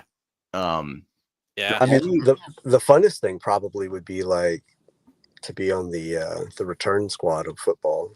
You might die, but at least you go out with a bang. I think you could hang back a little bit though, like you're running down the, just kind of stick off behind somebody else a little. Wait till everyone else piles up, and then you just kind of like hopscotch around the pile. I tried, guys. Good job. It's on the wrong side of that coverage, I guess. Yeah. The one that they said, now granted, I don't know like what all qualifies as sports, because that's a whole other debate, right? Yeah. Like they said that professional bull riding, there's all kinds of bull riders that get out there and within a second they're on their ass. Yeah. So, and it could just be like you get off and they go to interview and you're like, oh man, just a tough night. I was, I was leaning one way and just wasn't ready, I forgot to add the second layer to my assless chaps. My bad. Yep. I wasn't comfortable. Nice. Yeah. Too breezy. Yeah. Michael, I don't believe I've met you before. Meeting you through James here. So what's your gig, man? Like what are you working on these days? Well, right now I am seriously behind on some deadlines. It's an anthology that James actually was participated in. Yeah. So I'm working on some pages, getting the inks finished and everything. But usually the type of stuff that I like to do, where I feel the most comfortable doing, is pop art or pop culture art. Comic books, movies, all that kind of stuff. And usually, I kind of stick with cardboard, paper bags, anything to kind of get me over the fear of drawing on white paper. So, and unfortunately, the deadlines that I'm missing, I'm drawing on white paper. So I'm not really doing myself any favors there. So next comic book, it's going to be on paper bags. So that'd be cool. You know what? That could actually be really cool. That could be really cool. It'd be very unique. Yeah, it'd be something, right?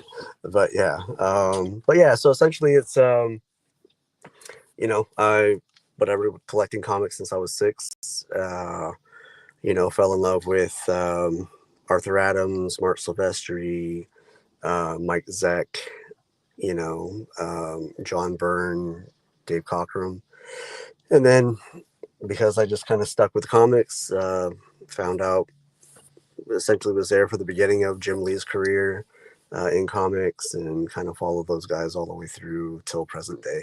So, but yeah, usually me, it's mixed media these days. Yeah. Those are some of the newer things that I got going on. So I don't really post a whole lot. So a lot of the stuff, those are convention, the Hellboy sketches, and that other one with the lady, those are just convention sketches. Yeah. That's dope, man. Those are really cool. Thank you. And then usually the stuff that I'm really doing now, or not now, but the really that I like is mixed media, paper bags, cardboards, like xenomorphs, like the guy that you see as the Avatar, Judge Death, from the Judge Dredd series, that's on a lunch bag. Nice. So, yeah. Very cool. Tell us about Bait Street. Bait Street. Well, this long, extended 6-page comic book. Essentially what it is. Bait Street is, just a story from an anthology, and like I said, the noir anthology.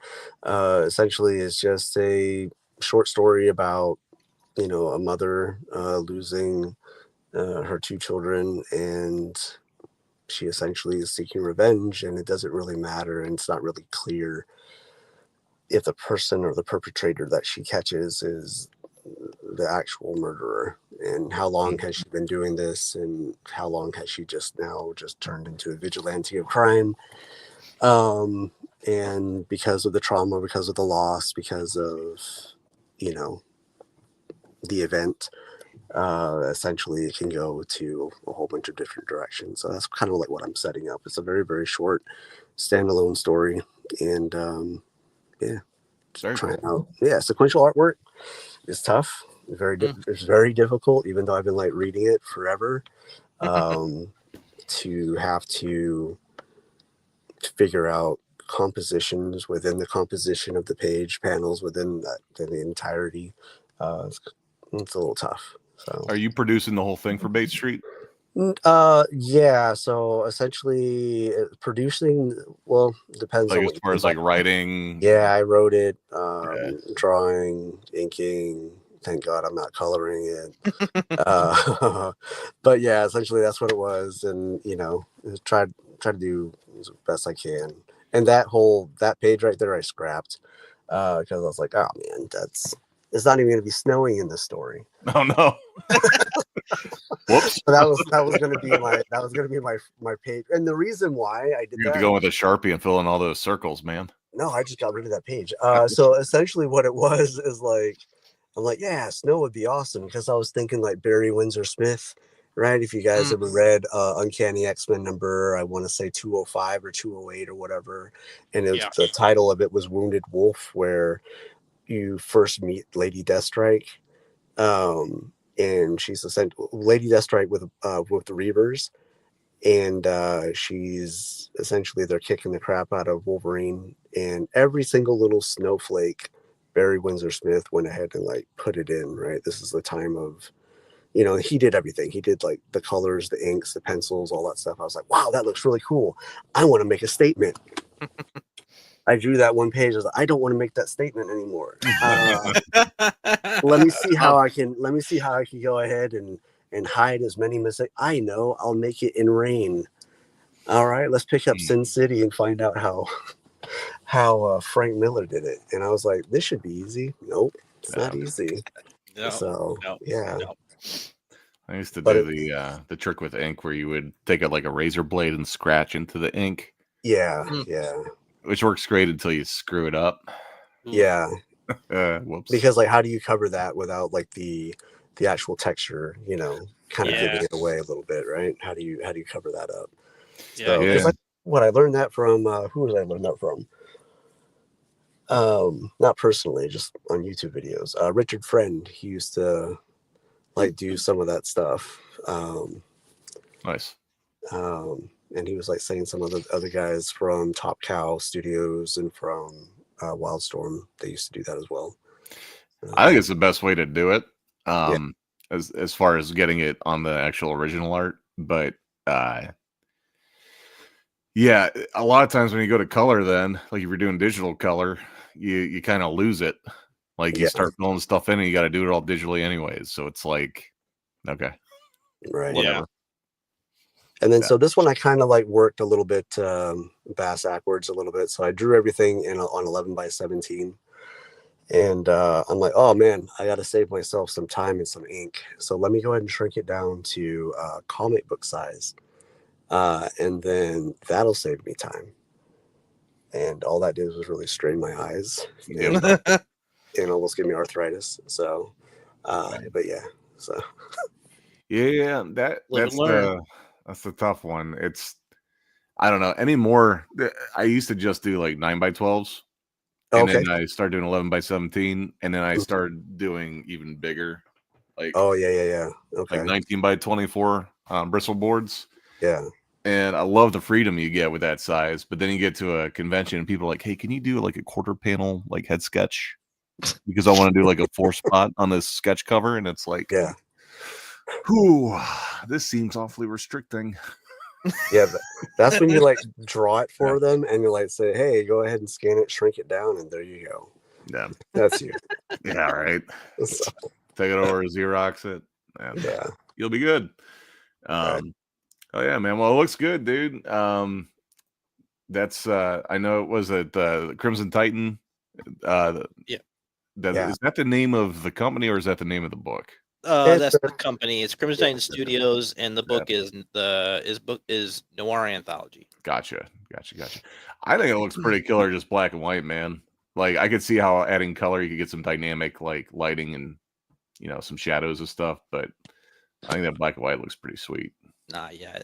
Everything he's shown me so far, it's very, very, very, very awesome looking. So, yep, we're excited. We're all looking forward to seeing it when it's done, right?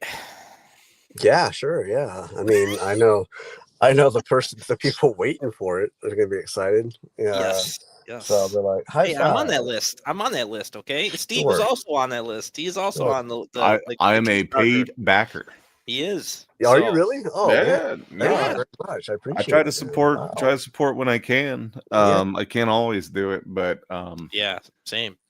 It's and I was actually just clicking through Kickstarter before we got on here, just seeing what's kind of new and what's out there, and it's like, yeah, there's so much stuff all the time. Like, yeah, 100%. There's so many, dude. There's so many talented. I'm not even gonna say talented. There's so many skilled people out there. And like I myself. Do you know the guy named Juan Jimenez? Not Jimenez. The guy that used to do Meta Barons with Jodorowsky. He has like a new book coming out. It's like something to do with dragons, and the artwork is phenomenal. You have these, every single layer of skill and talent, essentially just so interesting. You really want to go ahead and like it pumps you up, but then at the same time it's like, oh, okay, that's good, and it kind of like freaks you out a little bit. Then you have to kind of get rid of that whole comparison game that everyone plays or all artists play essentially with themselves. But well, especially with comics, there's kind of so just gotta much out dig there. in. So many, like I said, talented and skilled people out there, and I wish I won the lottery so I could like back everyone. That's right. Right. Yeah. Well, I don't know. Well, hold on. Vampire Queen of the what? What's going on with that one? Queen of Miami. Okay, got a new anthology idea, guys. There we go. Vampire Queen of Tampa Bay. Right down the road. There you go. It is interesting clicking through some of these, just seeing like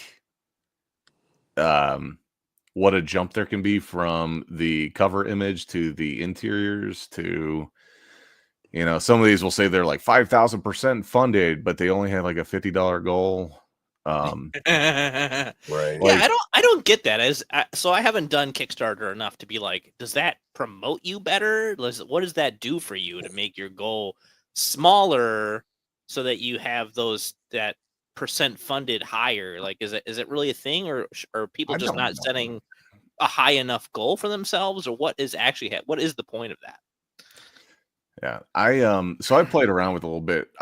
The research that I had done was there's some indie publishers that routinely use Kickstarter, like Merc Publishing, Comics Elite, those kind of folks, Jamie Tyndall. And so I would go in and I would look at what their starting goal would be. And routinely, like those guys, those publishers, like they can throw out a quick like variant cover deal and rake in $60,000, $70,000, $80,000.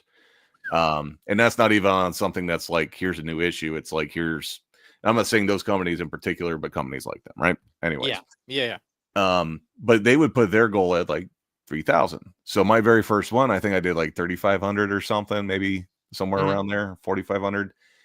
And I had done really no math to like figure out how much do I really need to do a print run. I didn't do any of that.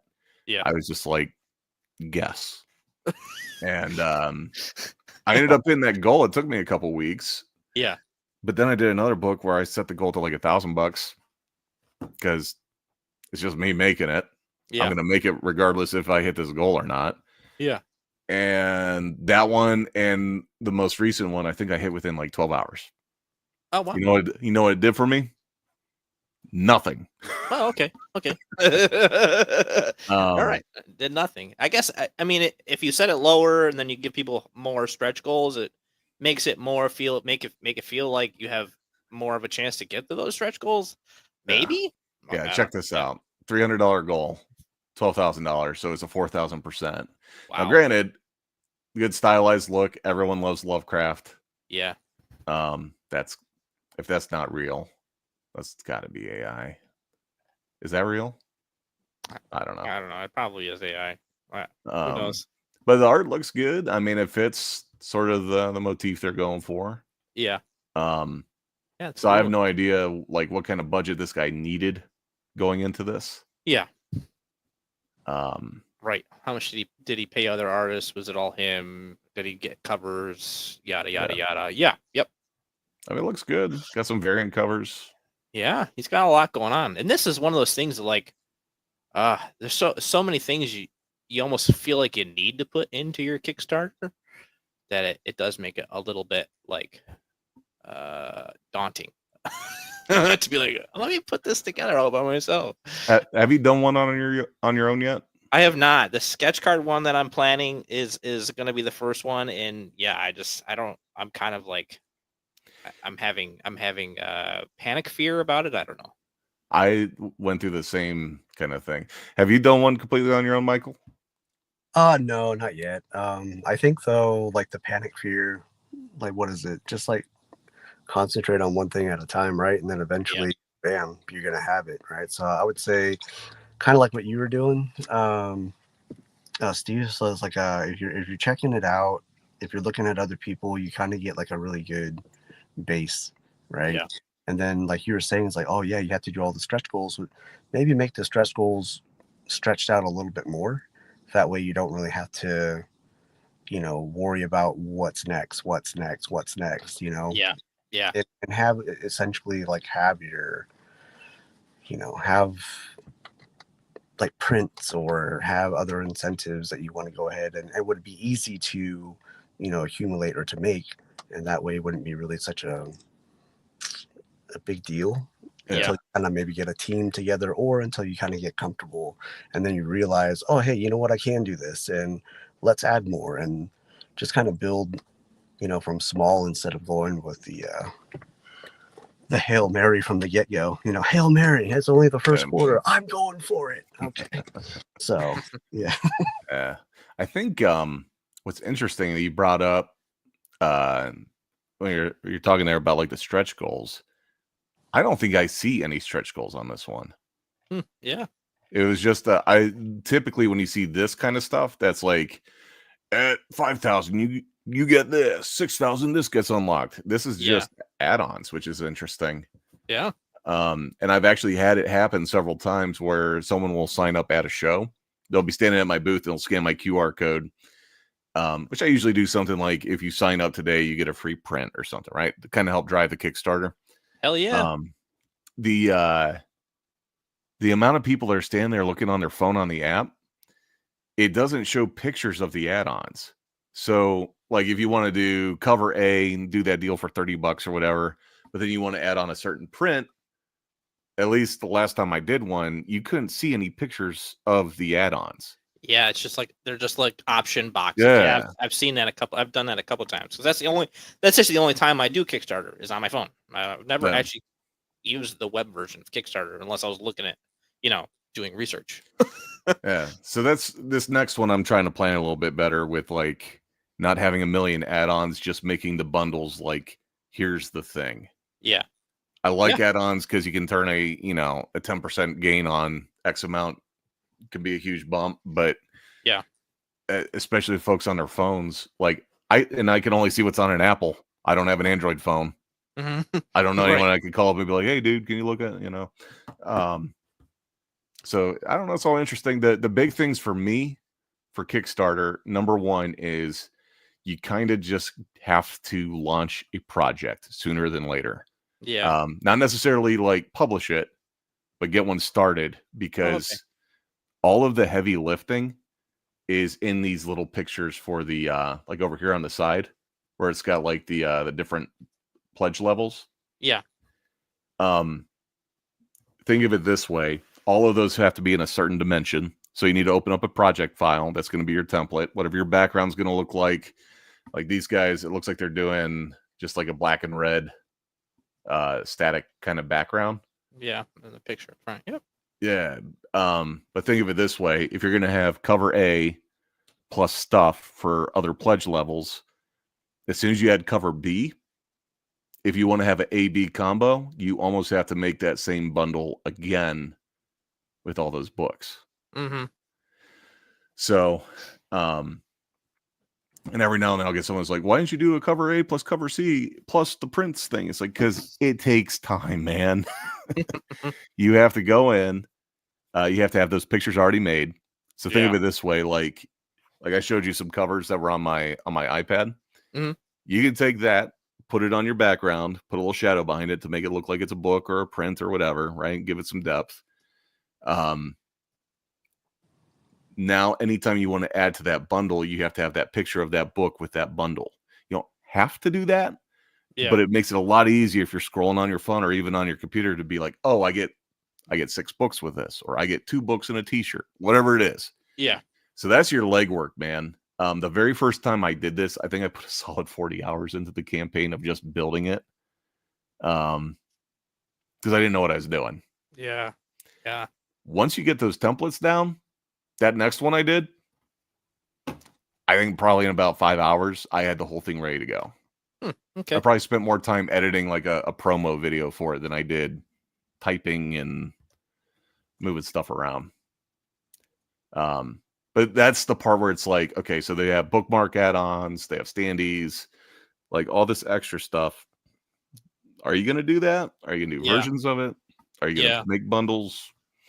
Here's a question I have. If for anybody that's still hanging out in the chat, I'm interested to know if you guys do Kickstarters, how soon do you expect your product? 6 months ago. 6 months ago. Yeah, honestly, it's so funny, dude, because like I kickstart things sometimes, like board games or something I think will be fun to do with the fam, and then like I don't realize, I don't know if I just don't read it properly or they don't really say, but I don't realize that some of these like things that I've kickstarted, I'm not gonna get for a year and a half. I'm like, holy moly, dude! It's been I kickstarted something last March, so it's been almost a whole year, and they are now finally just getting like the product testing in, I guess. Yeah. So it's like, wow, I can't believe I kickstarted this thing, and I they didn't even do the testing part of it to have any of the product at all. So it's interesting to me. I mean, I don't mind waiting in a lot of instances, like some of the stuff, it looks cool if it sounds cool, right? But I've had projects where I've completely forgotten I've even kickstarted it, which is sad too, because it's like, and then I'll get an email, a year after and be like, oh hey, we're finally doing this. We're gonna send out the resumes or not the resumes, the survey resumes. forms. Is that a Freudian slip? You quitting your job, dude? No, not no. Someday. But yikes. I don't know. How about you, Michael? Have you ever backed a project and either been impressed or let down by the fulfillment time? Yeah. No, I mean the thing is like dude, everyone should really expect. Everyone has their own schedule. Everyone has like life problems. Everyone, unforeseen circumstances and everything, right?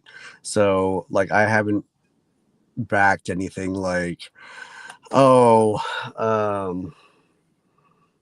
let's say somebody that rhymes with Bob Seidfeld, where you back something, and I hear horror stories that 10 15 years later it still hasn't come out, so essentially what happens is like a money grab, right? So I'm not even counting those instances, but if you're a first timer, if you're trying your best and you're trying to get everything out, I don't really care how long a project gets, because hey, it's not corporate. They don't have a big machine behind them to make things work out. They don't, they're not grabbing another inker, 5 inkers or whatever to try to make this. And I'm only talking about comics, right? But because of all of those circumstances, it's like you back into it because you want to see, you back it because you want to see it come to fruition. And then whenever it does come to fruition, you're like giving everybody a high five because you're like, oh yeah, man, this is pretty sweet. But again, it's like, if there's transparency, if there's updates, if there's people saying, hey, I'm on this part, whatever, I might be having some issues here, or even, when people say, oh, I'm going to get this project started or this campaign started, but then a year and a half goes by and then you kind of touch base with that person and you find out the hell that they're going through. You're like, oh, okay, yeah. That's kind of how my brain goes before I start, kicking people. Start assuming that they put all your money on black. Yeah, exactly. Yeah. But like I said, you might expect it from some creators, some people, because they've done other people dirty like that before.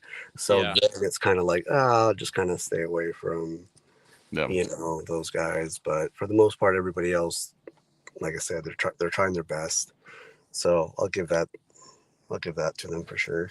So. Yeah. Well, this is the part. I think with what you're saying and kind of the in between. I don't know if we got any responses in the chat, if anybody's been back in Kickstarters, but from the folks that I've talked to, the biggest thing is updates, like letting people know what's going on. Yeah. I did an experiment with one of the Kickstarters that I did. We'll just go ahead and be transparent here. And if people want to dig this up and clip it later and be like, this Steve is crafty or whatever, we'll just talk about it. Is that I did one campaign early on that I was trying to put out weekly updates. Here's where we're at. This is what's going on. We're $500 away from a stretch goal. Try doing all that. Well, I had one. That's what the situation was. We were like $200 away from a stretch goal. Everyone was going to get like either a free print or a free bookmark or something. And I had almost $1,000 in backers drop out from that update. And we had like 2 weeks left. I'm like, really? Wow. Like, if I hadn't said anything and we just coasted through to the finish line, would you have even noticed? Yeah. So that's what I did for one of them. I didn't do any updates at all. Yeah, we'll update them after everything goes through. That's what I ended up doing for one. And I think it's safe to say that with most Kickstarters, if you go more than 30 days, you are going to have people drop out. You're going to have people that are less excited than they were 30 days ago. Yeah. There's so many projects popping up all the time. You cannot back them all. And, we're dealing with people that aren't necessarily millionaires. They got to figure out where their $30 is going. And the next thing you know, they jump out. I actually the last Kickstarter I did, it was about $1,200 that dropped off in like 2 days. Whoa. And I'm like, you've got to be kidding me. Yeah, that sucks. So I did a full court press, man. I was like, at this point, I'm like, we need updates. We need people jumping in here. I started offering, I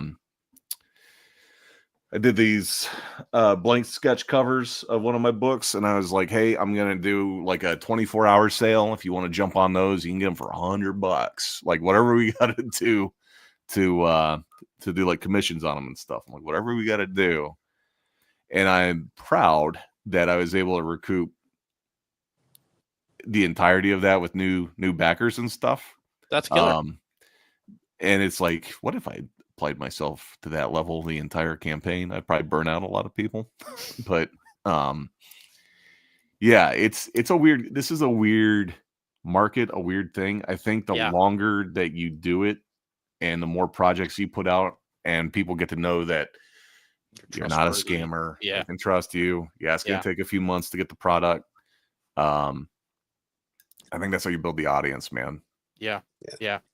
The only thing that I'll add to that whole thing is me personally. This is how I feel. And if anybody is watching this later and you're an artist and you're thinking about doing a Kickstarter, the only thing that turns me off as a backer is if I'm a new backer and I back your project, right?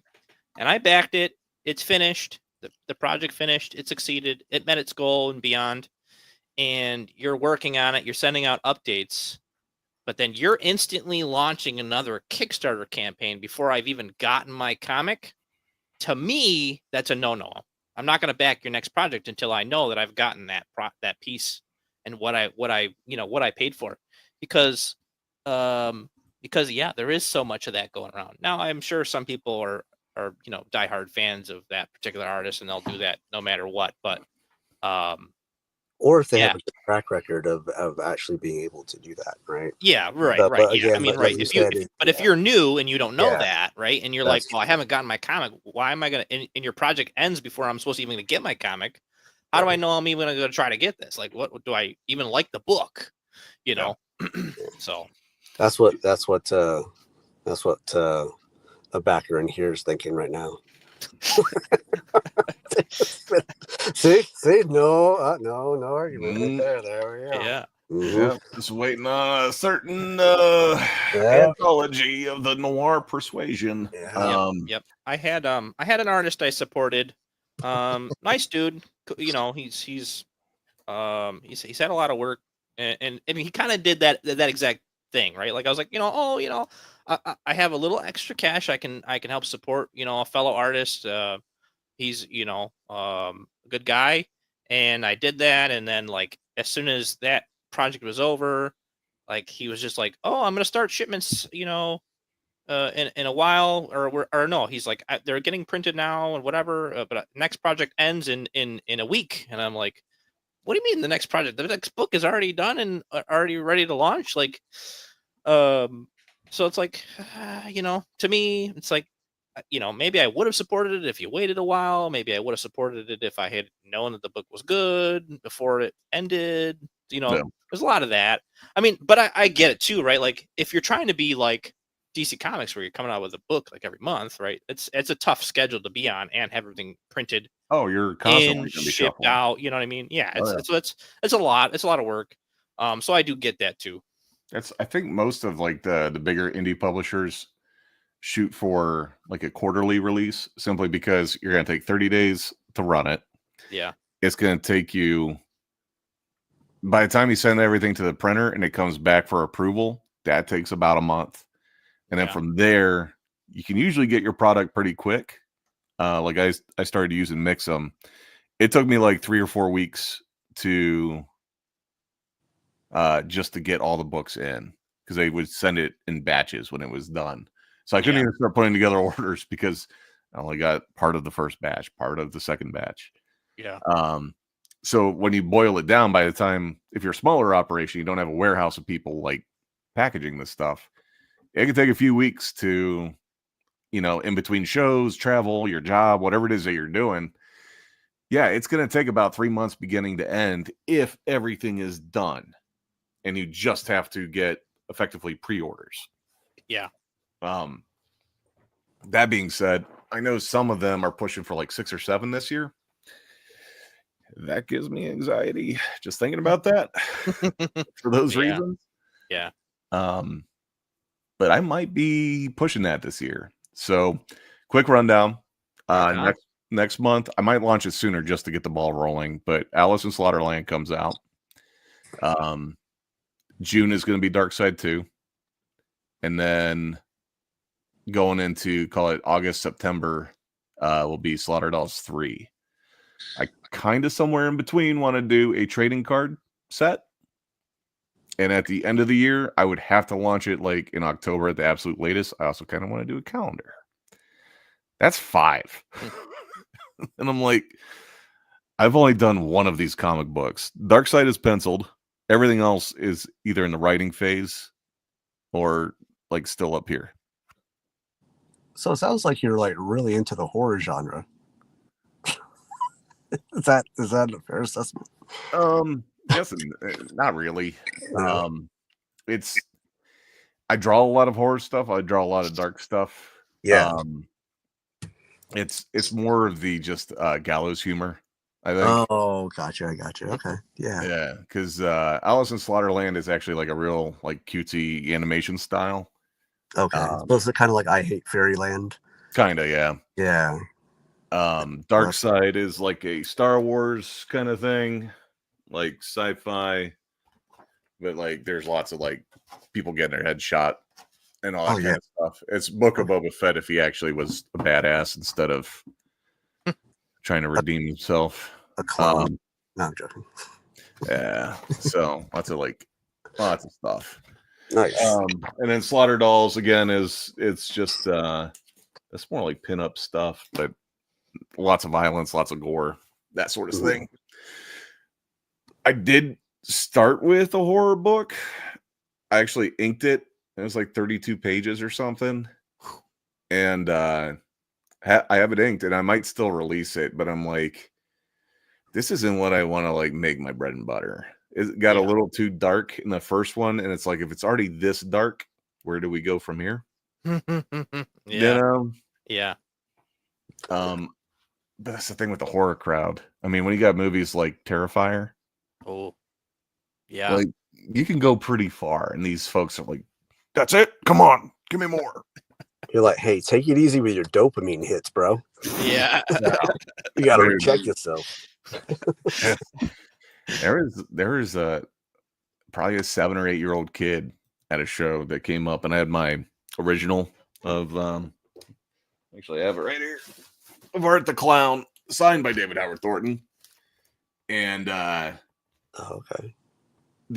So that's like I do everything from like super dark gritty stuff to like cutesy stuff. Everything in between. But this kid, he can't be not even 8 years old. And he's like, "Oh, I love Art the Clown. I just saw Terrifier 3." And I'm like, dude, I was afraid of Darth Vader when I was your age. Like, yeah. I don't know. Dude, it's to not to get too far into that topic, but being that I have kids now, it's such a different world now than it was when we were kids. Like, dude, yeah, I remember having nightmares about freaking Freddy Krueger, like when I was like 7. Like, you know what I mean? So but like real, man. Some of this stuff that like these kids are getting subjected to or whatever. The word I'm looking for is like Five Nights at Freddy's, and like for whatever reason kids think that's for them because they're animatronic stuffed animals, but it's really a lot darker than that. And then yeah, dude,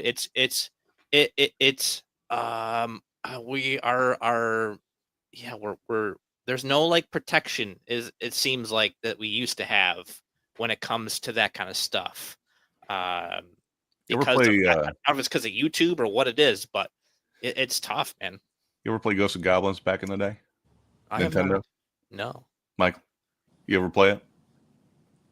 Ghost of Goblins. Ghosts and Goblins. It's a side-scrolling game. You're a little knight, and these zombies come up out of the ground. Yeah. Super difficult game. There's like little ghosts that fly around. One of the neighbor kids wasn't allowed to play with it or play that game because it featured the undead, and and their parents like it's too far. Yeah, Celestial knows the game.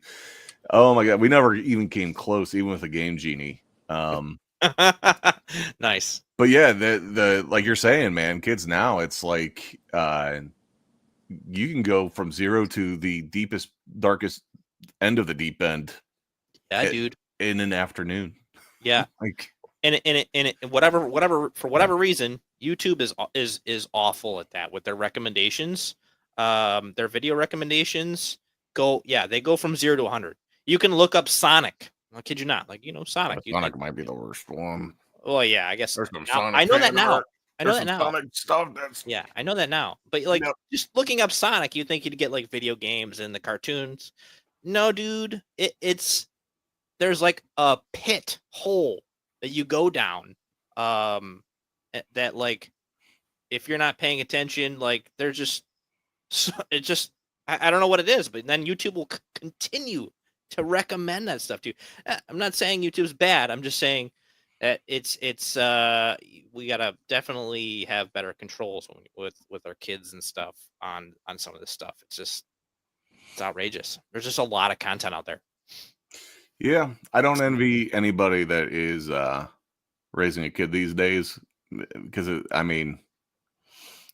these little wonderful devices, it's an instant gateway.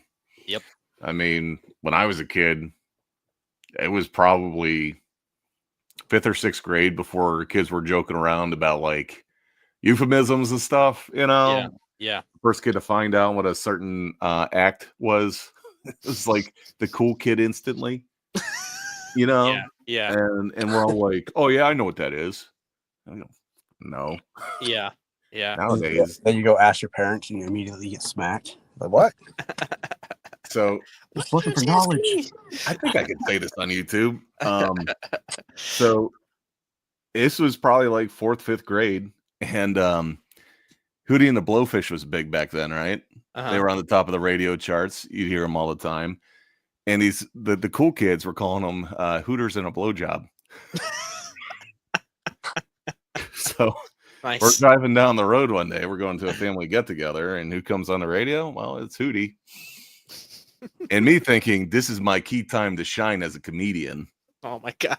I'm like, turn it up. It's Hooters and a Blowjob. And I don't remember the reactions. My older brothers laughed. If I remember correctly, I think my dad might have laughed. I don't think my mom was impressed.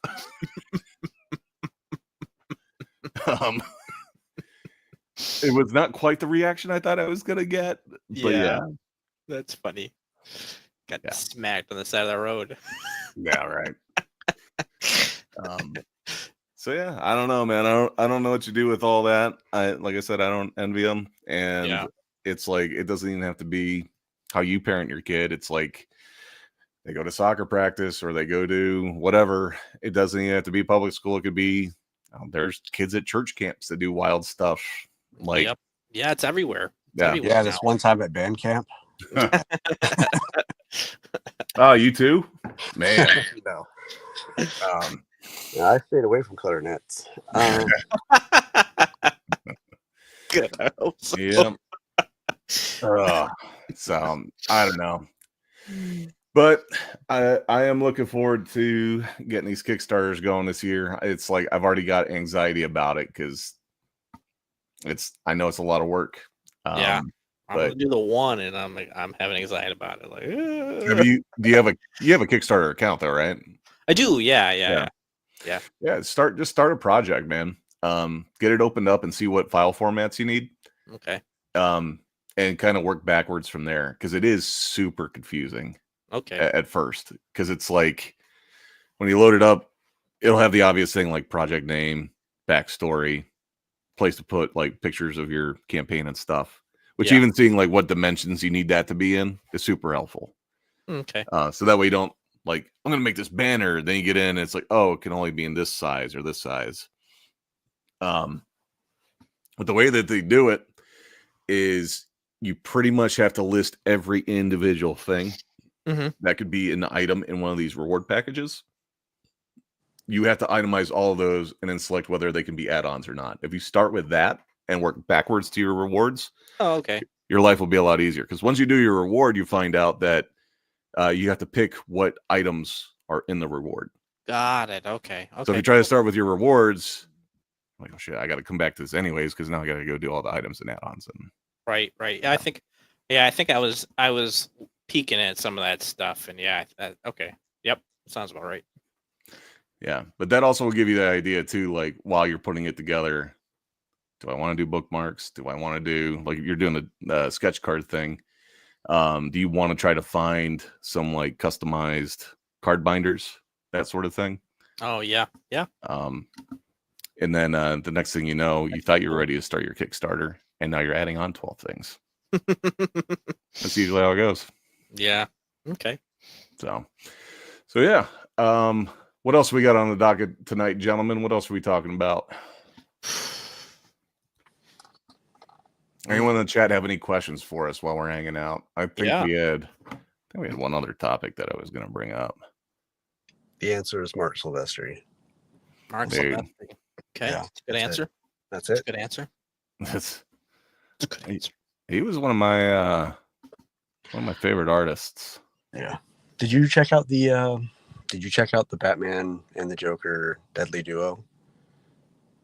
Oh, it's good. It's good. Did not see that. It's good. Yeah. They have first off, like pick up your regular issues, and then hunt down Batman and the Joker, the Deadly Duo. What was it? Unplugged or something like that, where it's just straight up Mark Silvestri pencils and inks. Mm-hmm. And I think for the first two issues, I think it's a combination of the first two issues, but holy crap. Yeah, if he's one of your favorite artists, you'll definitely appreciate him a whole heck of a lot more, even though it took him about 10 years to get 7 issues done. That's just my pace. But so is that a good rate for like a Kickstarter return? 7 years, 10 years? Yeah. I mean, it depends on how you spend length of time. Depends on how you spend your money. You're frugal, maybe, but no, for sure, if you want to check out a really good book, get the unplugged version, see if it's like your style, for sure. But it's phenomenal, man. That looks good. It's phenomenal. You zoom in and you like say what he does with architecture, what he does with just the simple ambiance of what's going on. It's fantastic. I feel like these outcroppings got to violate some kind of zoning code.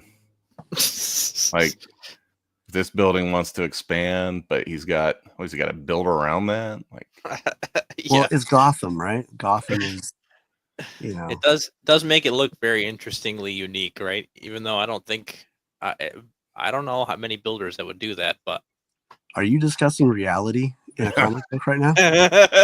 Yes, I am. Okay. Way to go, Buzz Killington. Celestial asks, any news on the card game front? Any play tests? Oh, yes. I appreciate you asking. I actually, we did get to play once before I left for the 2 weeks for MegaCon and Big Lick. And it was a lot of fun, man. I was overly confident first hand that was dealt. We're still kind of like talking through the rules, like, okay, should we do this? Should we do that? Do you draw a card at the beginning? Like, who goes first? Like all that. I thought I was gonna beat this dude on like the second turn. I just had so many good cards. I'm like, I'm gonna wreck him. And he played one card that completely destroyed my entire strategy. I thought this game was going to be done in 10 seconds. And the next thing you know, we played for about 50 minutes. Oh, wow. And it was just a knockdown drag out, but it was fun the whole time. And to give you an idea, did you guys ever get into like Magic or Pokemon or anything? Yep. All of the above. Michael, did you ever play anything like that? No, I missed out on all of that. I played enough to realize I hated playing them. Yeah. Because it's like in Magic, you have to have certain cards for mana to be able to play certain cards. Mhm. So you'd always get stuck with stuff in your hand that you can't use until you get other cards. Right. Yeah. And I always hated that. I'm like, I have stuff in front of me. Why can't I use it? So the strategy I had in this was every card will have 3 ways it can be played. You can use it for what it says. You can use it as energy, almost like mana, to fuel another card to make it more powerful. Or because the game is in a setting where it's like a the world has been taken over by like a techno virus kind of thing, for lack of a better term. Everything is hackable. So once per your entire turn, until it's your turn again, you can play any of these cards as a hack. So at the bottom, it'll tell you the special thing that you can do. So, like, it might be more advantageous to use this card as a health potion and heal all your health.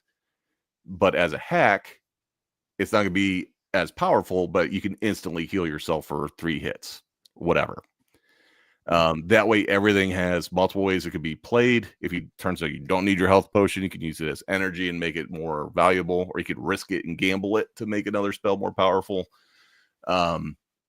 It almost feels like you're playing checkers or chess, but then suddenly the board just shifts a different direction, and half the stuff that you were planning just doesn't matter anymore. Now you got to like refocus. It was so much fun. We only got to play like one really good hand. But he was going to play test that with some of his buddies that are diehard Magic, Pokemon, you name it. They played it all for the last 20, 30 years. Nice. So hopefully going to get some really good feedback and get some playtest decks ready with like, here's the actual rules, here's actual gameplay. Give us as many notes as possible that you guys will be able to pick up. Hell yeah. Yep. Sounds like fun, man. Yeah. So that is everyone that I talk to about, that's the most exciting part is just having those different strategies for every card. It was one of those things where like before my turn was done, I would just take one last look, like, is there anything else I want to squeeze in? Or do I want to save this in case he attacks me with something that I may not be able to bounce back from? Yeah. So lots of fun. That's awesome. And I think we're gonna have to try it. I think we might be able to play it with more than one other person. Like you could potentially have 5 people playing and fighting across the board. Nice. Yeah, dude. So I will have information available Instagram, Facebook, and I'm sure I'll be talking about it on here too. I won't be able to necessarily pay play testers, but what I think I'm gonna do, if you're cool enough to take the time to play the game, play it with multiple people, I'll sell the decks at a heavily discounted rate for play testers, just to help cover the cost. But with that, once we go to release it, I want to make like some special limited edition, like super limited run holofoil cards for the play testers. So I gotta figure all that out. I'm shooting for probably around May or June to have playtest decks ready. So appreciate that, man. Killer. Cool. We got any other orders of business, friends, or are we gonna call it here? Yeah, I mean it's about that time. Yeah. Yeah. Hey, thanks for having me on, guys. Yeah, thanks for hanging out, Michael. Where can people follow you at? Oh, that's a great question. Let's see. You can follow me on Instagram. I swear I'll start doing social media again. But follow me on Instagram at Here or There Banff Anywhere. Nice. Really, really easy to type out. Yes. Also, like on Twitter or X or whatever, it's Banff 27 Art. There is a theme. But yeah, I think that's it for right now. I haven't really updated my DeviantArt in forever. But yeah, that's where you can follow me. I'll be a little bit more active, especially as the pages are getting closer to being finished. Yeah. And kind of, more or less hype everybody up and let them know what the delay is and all that stuff. So hopefully those images will kind of psych up some people, and that's where you can find me. Excellent. Yeah. James, you got anything you want to plug or anywhere people can catch you at? Yeah, I'm just sketching the beast everywhere: Instagram, Facebook, Twitter, TikTok, yada yada yada. I have a Whatnot show coming this Saturday. Nice. The only thing that will prevent that from happening is going to depend on how many pieces of work I can get done before it. But I will be doing Whatnot shows pretty regularly going forward. So yeah, just check me out. I'm just on Whatnot. My handle is Sketching the Beast there. Nice. Very cool. All right, guys, you know where to find me. Appreciate you following tonight, hanging out, and we will see you guys again next week on Wednesday night for Art House Live. Thanks for hanging out. We'll see you. Thanks, guys. Peace. Take it easy.